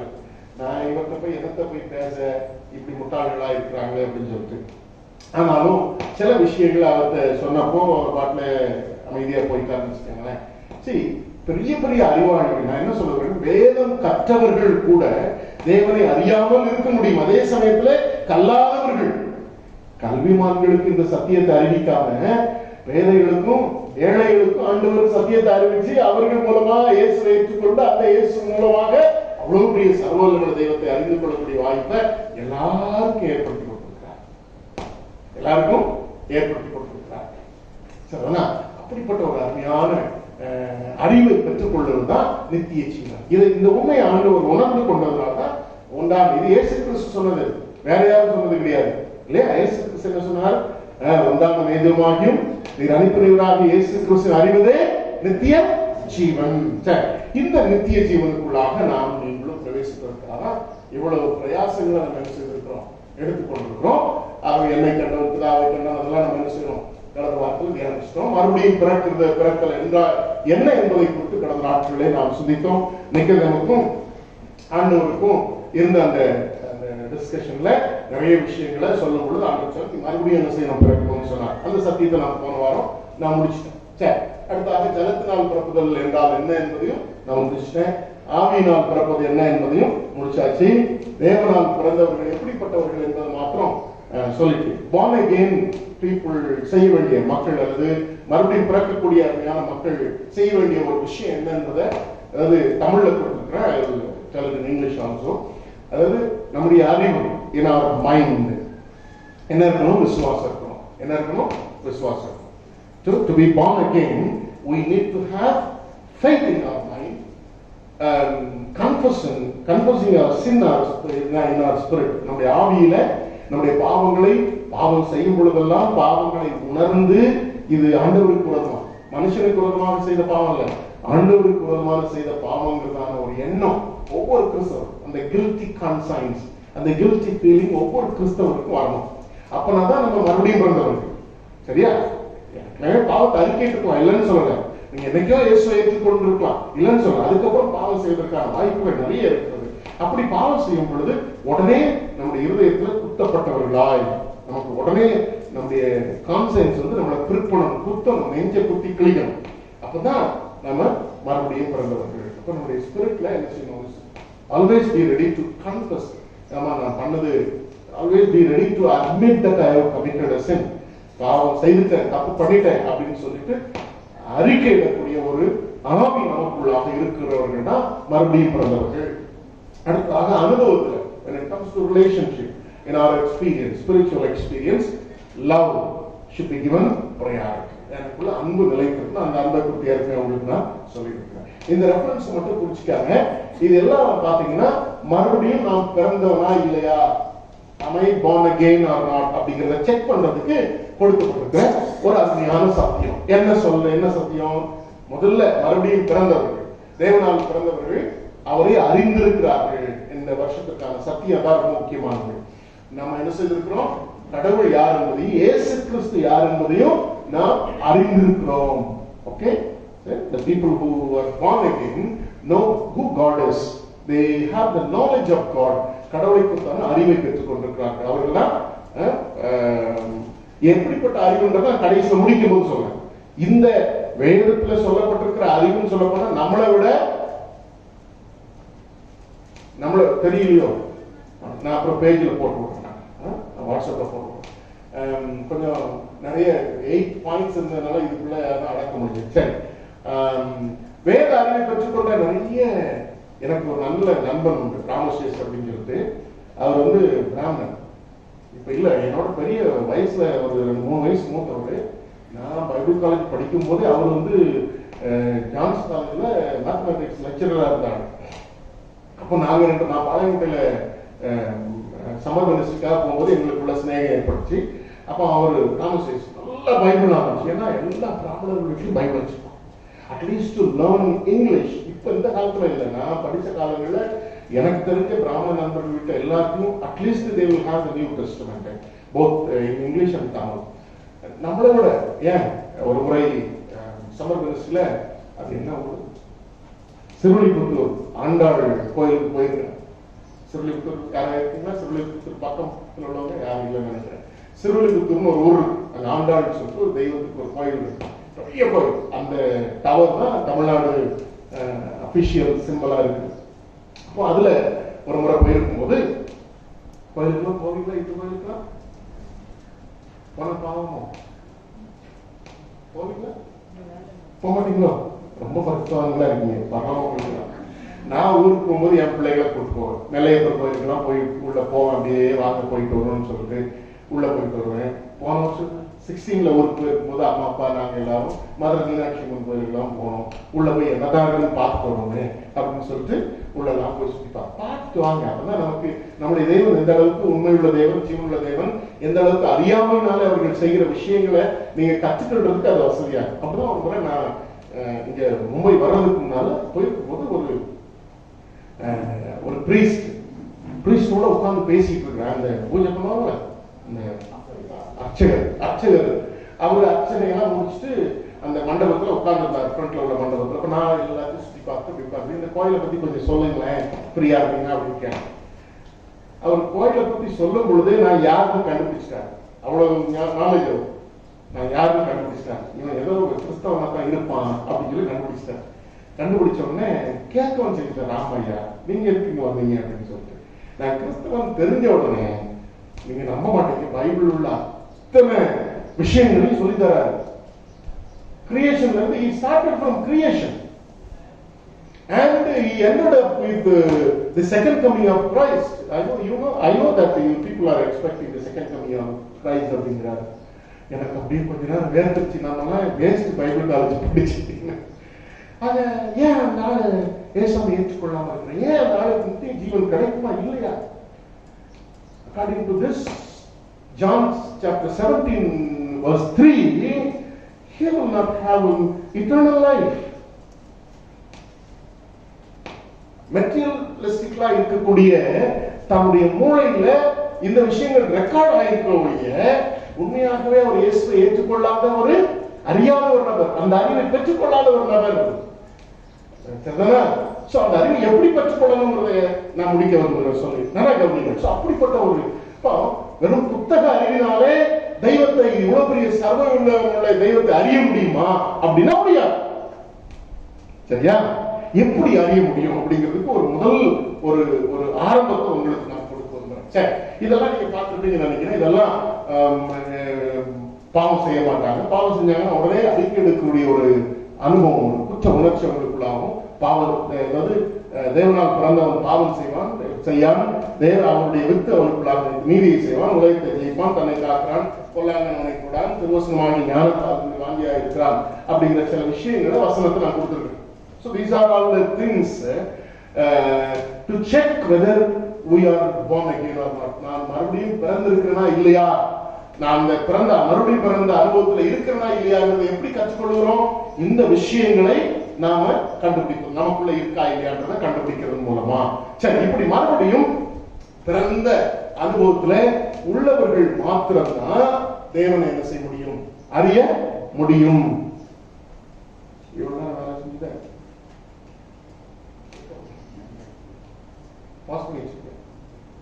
Okay, right. சரி, இப்போ இயேசு கிறிஸ்துவை அறிந்தால்தான் யாரை அறிய முடியும்? அவ்வளவு பெரிய சர்வ உள்ள தெய்வத்தை அறிய முடியும். அப்ப இயேசு கிறிஸ்துவை அறிவதற்கு பெரிய பெரிய அறிவாளியா இருக்குன்னு அவசியம் இல்லை. நான் முதல்ல சொன்னேன், சிம்பிளா ஒரு நார்மல் ஹியூமன் பீயிங்கா இருந்தாலே போதும். நார்மல் ஹியூமன் பீயிங்கா இருந்தாலே போதும். If you are able to understand the human nature, இல்ல human nature, முதல்ல வந்து நாம யாரு, நம்முடைய பிறப்பு, நாம எங்க இருந்து வந்திருக்கிறோம். நிக்கதேமு ஆண்டவர் சொன்னார் இல்லையா, ஆவிக்குரியவர்கள் எப்படி இருக்கிறார்கள், மறுபடியும் பிறந்தவர்கள் எப்படி இருக்கிறார்கள், காற்று போல இருக்கிறார்கள். அவங்க எங்க இருந்து வர்றாங்கன்னு அவங்களுக்கு தெரியும், எங்க போவாங்கன்னு அவங்களுக்கு தெரியும். நீங்களும் நானும் எங்க இருந்து வந்தோம்னு நமக்கு தெரியும், எங்க போறோம்ன்றது நமக்கு தெரியும். அவர்கள் ஆவிக்குரியவர்கள். சரிதானே?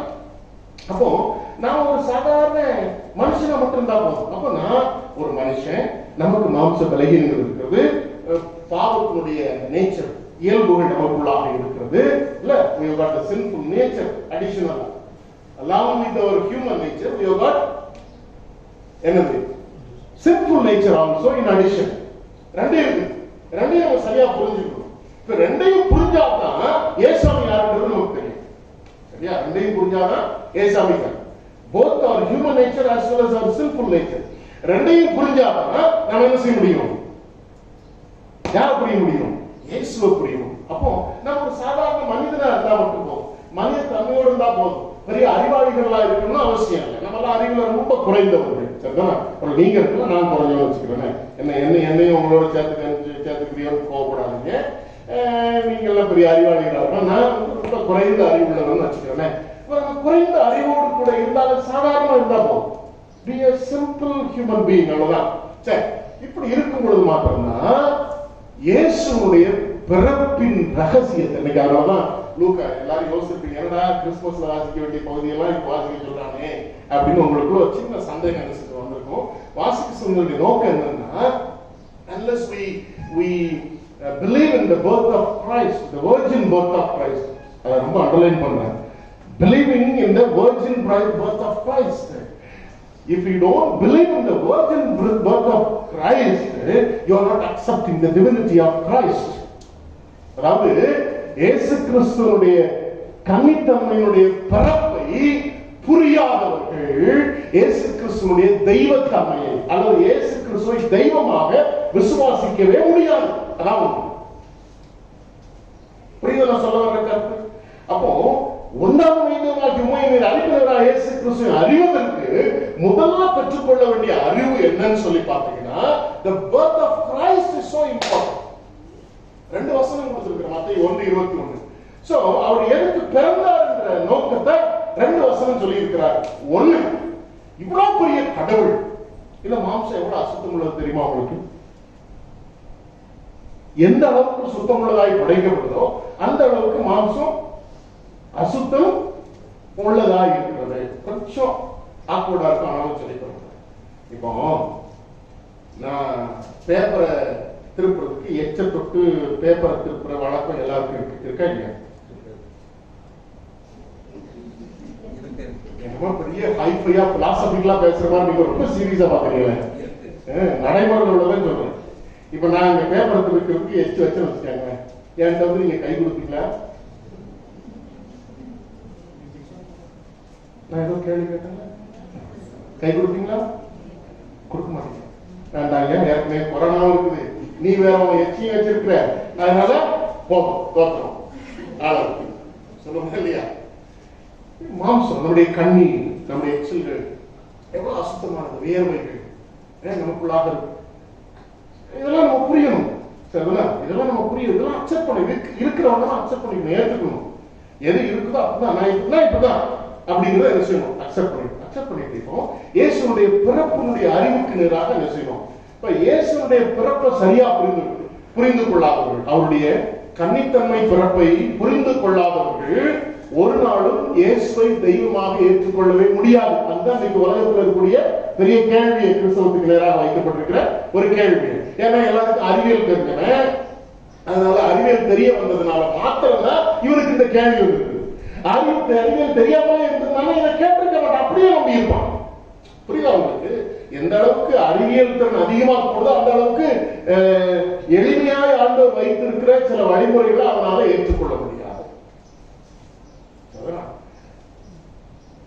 When human being started becoming a more intellectual, he will not accept the simple things since he knows the science. சரியா? சோ அதனால அப்படிப்பட்டவங்க ஏற்றுக்கொள்ள மாட்டாங்க.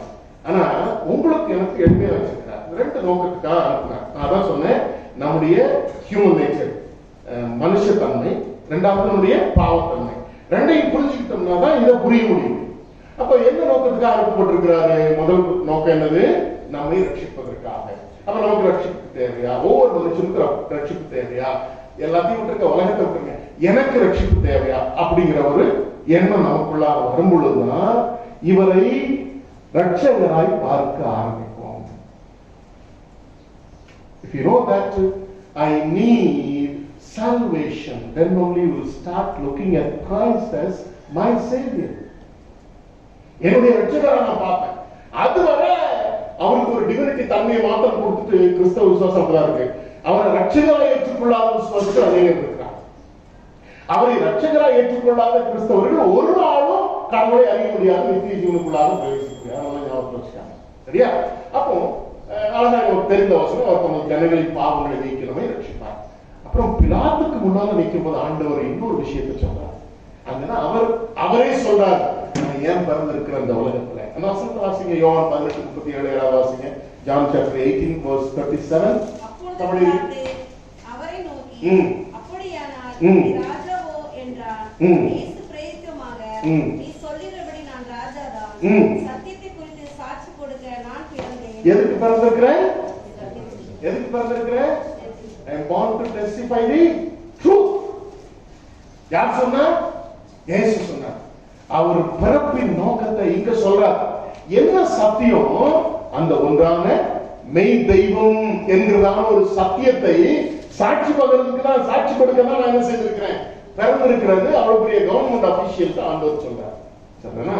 ரெண்டு விஷயங்கள். ஒண்ணு நம்முடைய பாவங்களை ரட்சிப்பதற்காக ரட்சகராக பிறந்தார்.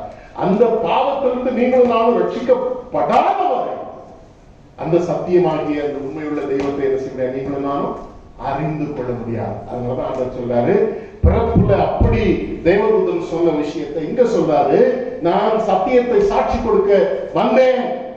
ஒருவேளை பிலாத்து ஒரு நல்ல அறிவாளியா இருந்திருந்தான்னா, உண்மையாகவே கடவுளை பற்றி தான் அறிவு வேணும்னு கேட்டிருந்தான், அடுத்த கேள்வி கேட்டிருப்பான், சத்தியமாவது என்ன அப்படின்னு சொல்லி ஒரு கேள்விய கேட்டிருப்பான். ஆனா நிச்சயமா பிதாவானவரை குறித்து, கடவுளை குறித்து அவனுக்கு சொல்லி கொடுத்துப்பாரு. விட மாட்டார் அவரையும், இல்லையா? அவன் அப்படியே விட்டுட்டான். சரியா? பாவம் இல்லைன்னு கண்டுபிடிச்சிட்டான், அவர்கிட்ட தண்டனைக்குரியவர் இல்லைன்னு சொல்லி கண்டுபிடிச்சிட்டான். அவ்வளவுதான். ஓ, he has succeeded in judging Christ. அவ்வளவுதான், அதோட முடிச்சுக்கிட்டான். அதுக்கப்புறம் கடவுளை அறிய வேலை செய்யல, முற்படல, அடுத்த கேள்வி கேட்கல. சரியா? அப்போ ரட்சிக்கப்பட்டால் ஒழிய, பாவத்தை அறிக்கையிட்டு பாவத்திலிருந்து நீங்களும் நானும் கழுவி சுத்திகரிக்கப்பட்டால் ஒழிய நாம உண்மையை, சத்தியத்தை இயேசுவின் மூலமாக அறிந்து கொள்ள முடியாது. சரியா? அறிந்து கொள்ள முடியாது. சரியா?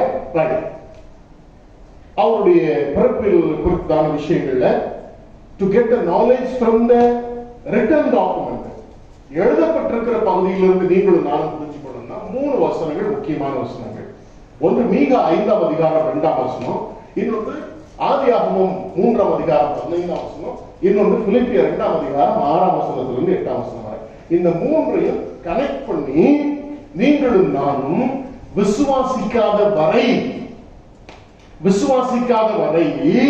இயேசுவின் பிறப்பை ஒரு கன்னித்தன்மையுள்ள பிறப்பாக ஏற்றுக்கொள்ள முடியாது. அப்படி ஏற்றுக்கொள்ள முடியவில்லை என்றால் இயேசு கிறிஸ்துவை குறித்தான சரியான அறிவை நாம் பெற்றுக்கொள்ள முடியாது. இயேசு கிறிஸ்துவை குறித்தான சரியான அறிவை நீங்களும் நாம் பெற்றுக்கொள்ள முடியவில்லை என்றால் அந்த ஒன்றான மெய்தெய்வமாக அவர்களுடைய குறித்தான அறிவை பெற்றுக்கொள்ள முடியாது. அவரை பற்றிய அறிவு நமக்கு இல்லை என்றால் நித்திய ஜீவன் இல்லை. நான் மீகாவை ஏன் முதல்ல கொடுத்திருக்கிறேன் அப்படின்னா, அழகா ஒரு வார்த்தை பயன்படுத்தப்பட்டிருக்கு மீகாவில். அவருடைய புறப்படுதல் அனாதியாய் உள்ளது. The coming of our birth of Christ is an eternal one. அப்படின்னா என்ன அர்த்தம்? Already a pre-planned one before the creation. நல்ல ஞாபகத்தில் வச்சுக்காங்க. மனுஷன் உலகத்தை படைக்கிறதுக்கு முன்பாகவே இந்த இயேசு கிறிஸ்துவினுடைய புறப்படுதலானது, coming of Christ into the world as human being is decided already. அது ஏற்கனவே தீர்மானிக்கப்பட்ட ஒண்ணு. அப்படின்னா அர்த்தம், இந்த பாஸ்ட் எட்டர்னல். இயேசு கிறிஸ்து வந்து பிறப்பார் என்பது தீர்மானம் எப்ப எடுக்கப்பட்டது? இந்த பாஸ்ட் எட்டர்னல். அப்போ முற்காலத்திலே இருந்த நித்தியத்திலே எடுக்கப்பட்ட ஒரு முடிவு. சரிங்களா? இறந்த காலத்தின் முக்கிய நித்தியத்திலே எடுக்கப்பட்ட ஒரு முடிவு. அப்படின்னா கடவுள் ஒரு மைண்ட்ல எப்பவோ உலகத்தை கிரியேட் பண்ண போறேன், எப்பவோ அந்த உலகத்தை கிரியேட் பண்ணதுக்கு அப்புறம் மனுஷன் நிச்சயமா பாவம் செய்ய போறான். அவனுடைய சுதந்திரத்தின் மூலமாக அவனுக்கு ஒரு பாவத்தின் விமோசனத்தை உண்டாக்கணும். ஆகவே நானே ரட்சகரா உலகத்துல பிறக்கணுங்கிறத உலகம் உருவாவதற்கு முன்பே அனாதியாய் உள்ளது. அப்படி அனாதியாய் தீர்மானிக்கப்பட்டதுனாலதான் மனுஷன் பாவம் செய்த அன்னைக்கே கடவுள் சொல்றாரு, உன்னுக்கும் அவளுக்கும் என்ன செய்ய உண்டாக்குவேன்? பகை உண்டாக்குவேன். அவர் உன் தலையை நசுக்குவார் என்கிற தீர்க்க தரிசனத்தை அது ஏற்கனவே முடிவெடுத்தது. இறந்த காலத்தில் இருந்த நித்தியத்திலே முடிவெடுத்த முடிவை ஆன் தி ஸ்பாட்ல என்ன செய்யறாரு? முடிவெடுக்கிறார். மனுஷன் பாவம் செய்தவனே கடைசியா எப்படி அது முடிஞ்சது? How was it possible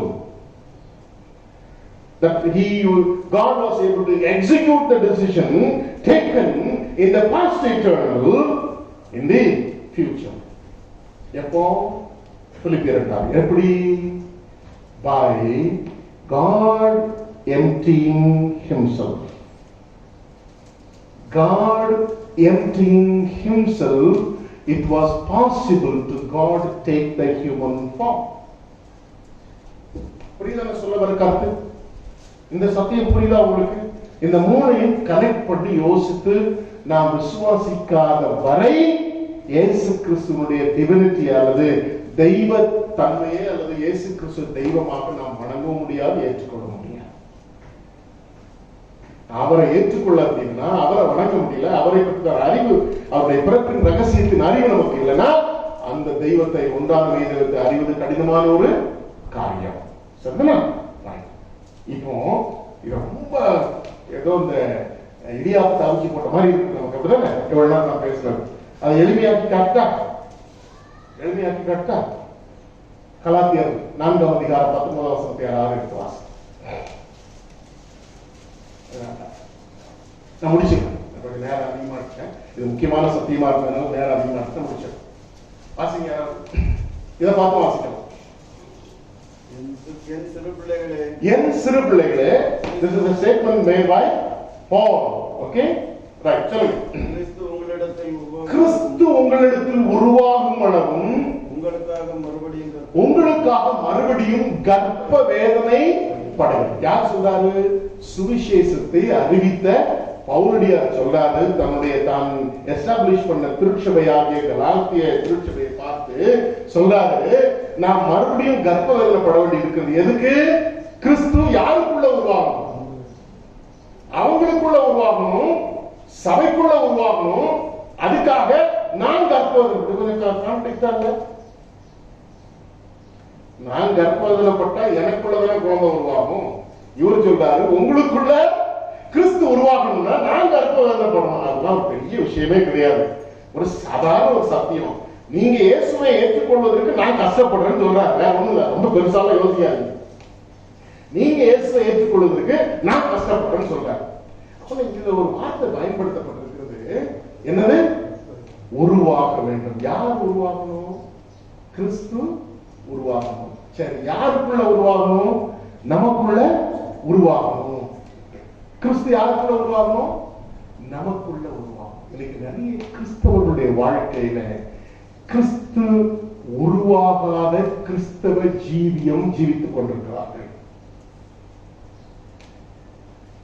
கிறிஸ்து அவர்களுக்குள்ளாக உருவாகாமலே கிறிஸ்தவர்களாய் வாழ முடியுமா அப்படின்னா வாழ முடியும்.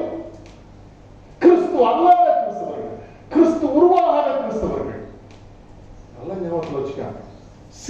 வழி இவ்வளவு பெரிய தெய்வத்தை அறிந்து கொள்ளும்.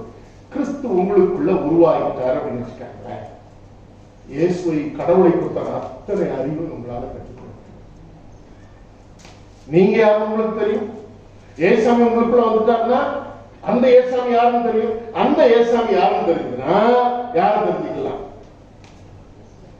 ஒன்றாம் மெய் தெய்வத்தை தெரிஞ்சுக்கலாம். சரி, இப்ப கிறிஸ்து உருவாருன்னா என்னதுங்க? What is the formation of Christ in our life? How Christ is formed within us? சொல்லுங்க. இவ பேசுங்க. ரொம்ப காரசாரமா போயிட்டு இருக்கிற மாதிரி வெற்றியா சொல்லுங்க. கிறிஸ்து எப்படி உருவாகும்? சும்மா சொல்லுங்க, உங்களுக்கு தெரிஞ்சு சொல்லுங்க. நான் ஒன்றும் மடக்கிறதுக்காக கேட்கிறேன். வழிகள்ல நடக்கும்போது ஓகே, நமக்கு நிறைய நேரங்கள் அது ஒரு பதில ரொம்ப அழகா வச்சிருக்கோம். வழிகள் நடக்கணும் இல்லைன்னு. ஆனா நிறைய நேரங்களில் கிறிஸ்து இல்லாமலே அவர் வழிகள் நடக்கிறதுக்கு வாய்ப்பு தெரியுமா உங்களுக்கு? இருக்குல்ல, கிறிஸ்து இல்லாமலே அவர் வழிகள் நடக்கலாம். நிறைய டீச்சிங்ஸ் கொடுத்துருக்காரு. நிறைய உண்மையான ஆவியானவர் நம்மளோட இருதயத்துல கிரியை செய்யும் போது அந்த அதாவது ஒரு குழந்தை பிறக்கணும்னா என்ன செய்யணும்? ஒரு தாய் கர்ப்பமாகணும், குழந்தை உருவாகும். அந்த உருவாகி அந்த குழந்தையினுடைய அங்க அசைவுகள் எல்லாவற்றையும் என்ன செய்ய முடியும்? அம்மா வெளிப்படுத்த முடியும். வெளிப்படுத்த முடியாது. மதர்ஸ் உங்களுக்கு தெரியும், எங்களுக்கெல்லாம் தெரியாது. நீங்கள்லாம் ஆசீர்வதிக்கப்பட்டவர்கள். அந்த குழந்தையினுடைய ஒவ்வொரு அமைப்பும் என்ன செய்யும்? தெரியும். அது உதைக்கும் போது தெரியும், அது அசையும் போது தெரியும், அது சத்தம் போடும் போது தெரியும். யாருடைய அந்த வைப்ரேஷன் என்ன? அந்த வைப்ரேஷன் மூலமா தே ஆல்வேஸ் ஃபீல் இல்ல இல்ல நல்லா ஃபீல் பண்ண முடியும். இல்ல என் பிள்ளை வயிற்றுல இருக்கிறது நல்லா வதப்பான் அப்போ எல்லாம் தெரியும். அப்போ நமக்குள்ளாக கிறிஸ்து இருக்கிறார் அப்படின்னு எப்படி உருவாக்க தெரிஞ்சுக்கொள்றோம்? that we are alive. ஏதோ நமக்குள்ள ஒரு புதிய ஜீவன் இருக்கிற ஒரு பெரிய சந்தோஷம். நல்லா ஞாபகம் வச்சுக்காங்க. ஒரு நம்ம மனுஷ தன்மையிலே பேசுவோமே. ஒரு திருமணமாகி ஒரு பெண்ணானவள் கர்ப்பமாயிட்டாங்கன்னு வச்சுக்காங்க. அவங்களுக்கு இருக்கிற சந்தோஷத்தை எக்ஸ்பிரஸ் பண்ண முடியாது. அந்த சந்தோஷம் என்னன்றது ஆண்களுக்கு தெரியவே தெரியாது. அதான் உண்மை. அது பெண்களுக்கே உரிய ஒரு பெரிய சந்தோஷம். பெண்களுக்கே உரிய சந்தோஷம். இயேசுவானவர் உங்களுடைய உள்ளத்துல என்னுடைய உள்ளத்துல உருவாயிருக்கும் பொழுது ஏற்படுகிற அந்த சந்தோஷம் இருக்குல்ல, words cannot express. வார்த்தைகளே இல்லை. அது எப்படிப்பட்ட சந்தோஷம் இந்த உலகம் தெரியாது. உலகத்துக்கு அந்த சந்தோஷமே தெரியாது. இயேசுவை ஏற்றுக்கொள்ளாதவனுக்கு அந்த சந்தோஷம் என்னன்னே தெரியாது. அந்த சந்தோஷத்துக்குள்ள நிறைய விஷயங்கள் உள்ளடக்கி அதை லிஸ்ட் போட்டு வந்தா இப்ப நான் சொல்லல. இயேசுவை உள்ளத்துல வந்ததுக்கு அப்புறம் நமக்குள்ள ஏற்படுற சந்தோஷம், அந்த சந்தோஷத்துக்குள்ள நிறைய விஷயங்கள் உள்ளடக்கிறது, நிறைய சத்தியங்கள். அதெல்லாம் அதாவது வார்த்தைகளை கொண்டு விளக்க முடியாத சத்தியங்கள். சரியா? இயேசு கிறிஸ்து உருவாகிறார் அப்படின்னாலே நமக்குள்ள ஏதோ ஒரு புதிய ஜீவன் இருக்கிற ஒரு feeling. Literally you have to feel the feeling of a new life has come into your life. ஒரு புதிய வாழ்க்கை உங்களுக்குள்ள வந்திருக்கிறது. எப்படி ஒரு தாயானவள் கர்ப்பம் தரித்த உடனே ஒரு புதிய ஜீவன் தனக்குள்ளாக இருக்கிறத உணர முடிகிறதோ, அனுபவிக்க முடிகிறதோ, அந்த நித்திய ஜீவன் அல்லது அந்த புதிய ஜீவன் உங்களுக்குள்ளாக கிறிஸ்துவாக உருவாக்கி இருக்கிறத உணராத கிறிஸ்தவர்கள் பெயர் கிறிஸ்தவர்கள், புத்தக கிறிஸ்தவர்கள். அவங்கதான் வேதக்காரர்கள் சொல்லியிருக்காங்க. வேதத்தில் எழுதப்பட்டிருக்கிறது மாத்திரம் யோசித்து உள்ள கிறிஸ்தவர்கள். இந்த வேதத்தில் எழுதப்பட்டிருக்கிற கிறிஸ்துவை கிறிஸ்து அல்லாதவர்கள், கிறிஸ்து அல்லாதவர்கள். அப்ப அவர் உருவாகும். நமக்குள்ள என்ன ஒண்ணும் உருவாகும். உருவாகும்னா என்ன நடக்கும்? நமக்குள்ள ஒரு ஜீவன் வருது இல்ல, அந்த ஜீவன்ல வளர்ச்சி இருக்கும், அந்த ஜீவன்ல மாற்றங்கள் ஏற்படும். So there is always change takes place in the baby that is formed in the mother's womb. இல்லையா?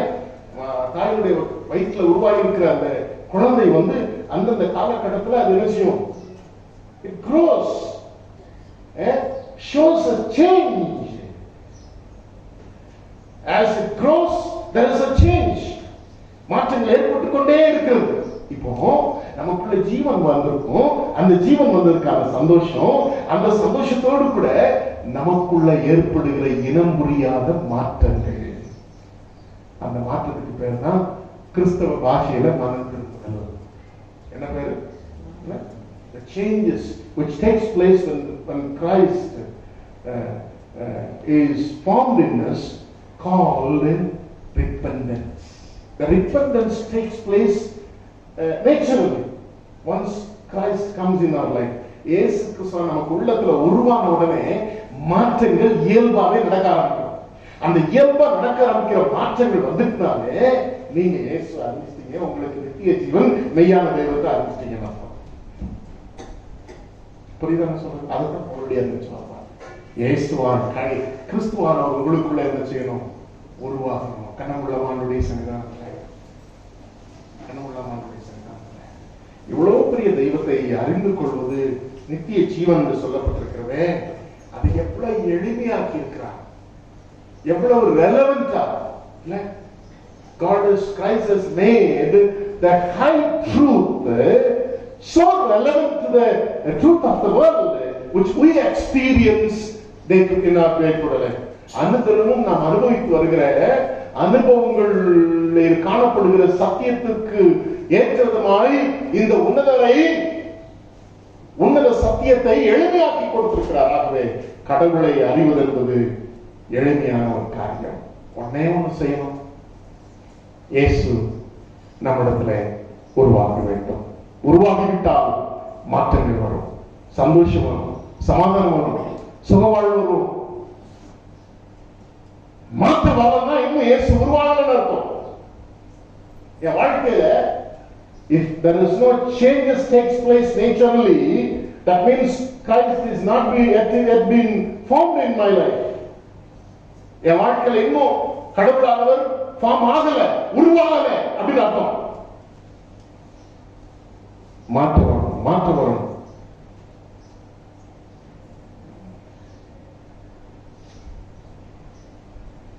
இயேசுவானவர் எனக்குள்ளே வருவதற்கு என்னுடைய பாவங்கள் தடையா இருக்கும் என்றால், சுவாமி எந்த பாவம் தடையா இருக்கிறதோ அந்த பாவத்தை இந்த வழியில்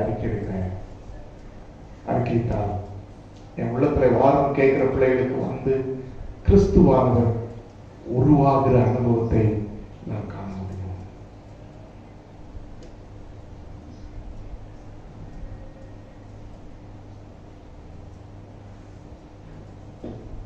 சுவாமி அப்படிங்க பிள்ளைகளை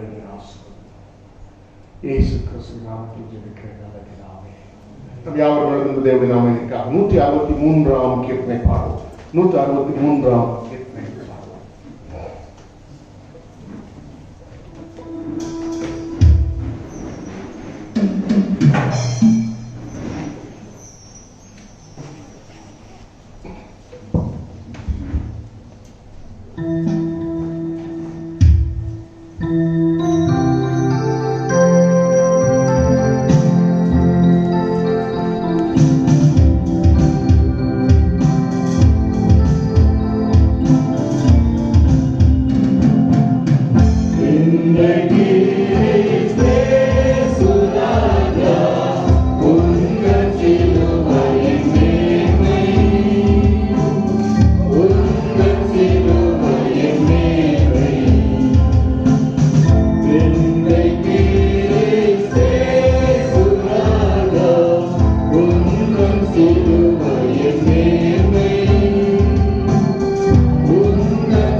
புறப்படுதல் அனாதியானது. அவர் உன் தலையை நசுக்குவார். அவர் தேவனுக்கு சமமாய் இருப்பதை கொள்ளையாடின பொருளாக அவன் தம்மை தாமை வெறுமையாக்கி அடிமை ரூபம் எடுத்து மனுஷன் சாயலானார். அவருடைய பிறப்பின் ரகசியம் ஏதோ மனிதன் பாவம் செய்த அன்றைக்கு நடந்தது அல்ல. ஆண்டவரே, அது அனாதியாய் தீர்மானிக்கப்பட்ட ஒன்று. எவ்வளவாய் எங்களை நேசிக்கிறீர் என்பதை அறிந்து கொண்டோம். ஆண்டவரே, உங்களுடைய பிறப்பின் ரகசியம் பெரியது. மரியாதையோடு கூட ஆண்டுடைய உருவாக்கத்தை குறித்து டிஸ்கஸ் பண்ணும் பொழுது தேவனால் கூடாத காரியம் ஒன்றுமில்லை. தேவனால் கூடாத காரியம் ஒன்றுமில்லை. தாயின் வயிற்றிலே அவ்வளவு பெரிய தெய்வம் தன்னை வெறுமையாக்கி பிறப்பது தேவனால் கூடும். ஆகவே இன்றைக்குமே தெய்வத்தன்மையோடு கூட எங்களை ஆளுகிறவராக, எங்களை ஆசீர்வதிக்கிறவராக இருக்கிறோம் சுவாமி. அந்த ஒன்றான தெய்வத்தில் நீர் அனுப்பினவராக இயேசு கிறிஸ்துவை அறிவதே நித்திய ஜீவன் என்றால் அந்த இயேசு கிறிஸ்து எங்களுக்குள்ளாக உருவாக பெற்றுக்கொள்ள வேண்டும் என்று சொல்லி இந்த காலங்களிலே ஆண்டவர்களை அழைத்திருக்கிறோம். அழைப்பு ஒப்பு கொடுத்த பிள்ளைகளை உங்களுடைய கிருபைக்கு அர்ப்பணிக்கிறோம். நித்திய ஜீவவாசிகளாய் இந்த உலக வாழ்விலை காணப்பட அர்ப்பணிக்கிறோம் சாமி. உங்களுடைய பிள்ளைகள் கொடுத்திருக்கிற காணிக்கைகளுக்காக ஸ்தோத்திரிக்கிறோம். நீர் அங்கீகரித்து ஆசீர்வதிக்கிறார். உங்களுடைய ஆசீர்வாதத்தை நிறைவோடு கூட உழைக்க பிழைக்க ஆண்டவருக்கு மகிமையாய் வாழ உங்களுடைய கருத்தை பெற்றுக்கொண்ட ஆசீர்வாதத்தின் ஒரு சிறு பகுதியை எங்களோடு கூட இணைந்து உங்களுடைய கரத்தில் அர்ப்பணித்திருக்கிறோம். அதை அங்கீகரித்து ஆசீர்வாதம் தேவ சமாதானம் எங்களுடைய உள்ளங்களிலும் இல்லங்களிலும் என்னென்றைக்கும் நிலைத்திருக்க அர்ப்பணிக்கிறோம். இயேசு கிறிஸ்துவின் நாமத்தில் ஜெபிக்கிறேன் நல்ல பிதாவே.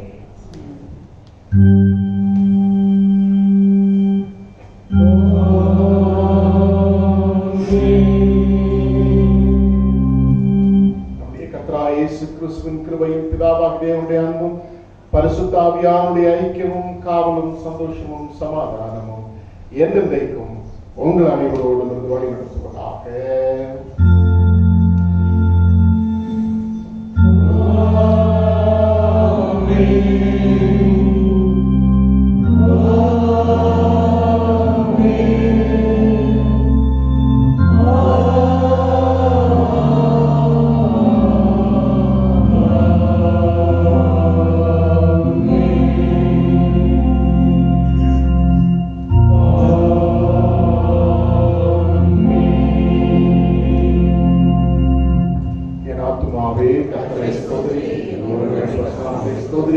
என் ஆத்துமாவே கர்த்தரை ஸ்தோத்திரி. கர்த்தர் செய்த சகல மறவாதே. ஆமென்.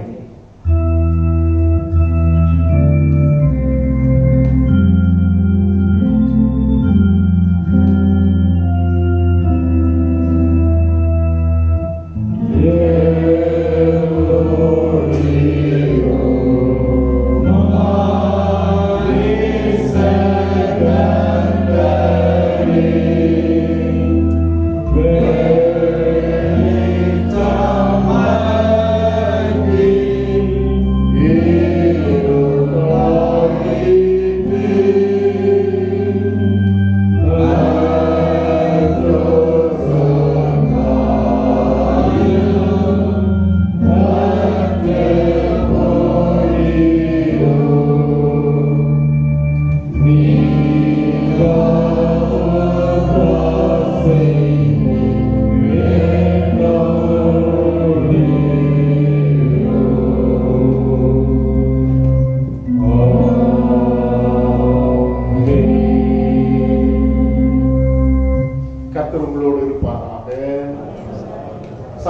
ஆண்டவரோடே சென்று வாருங்கள்.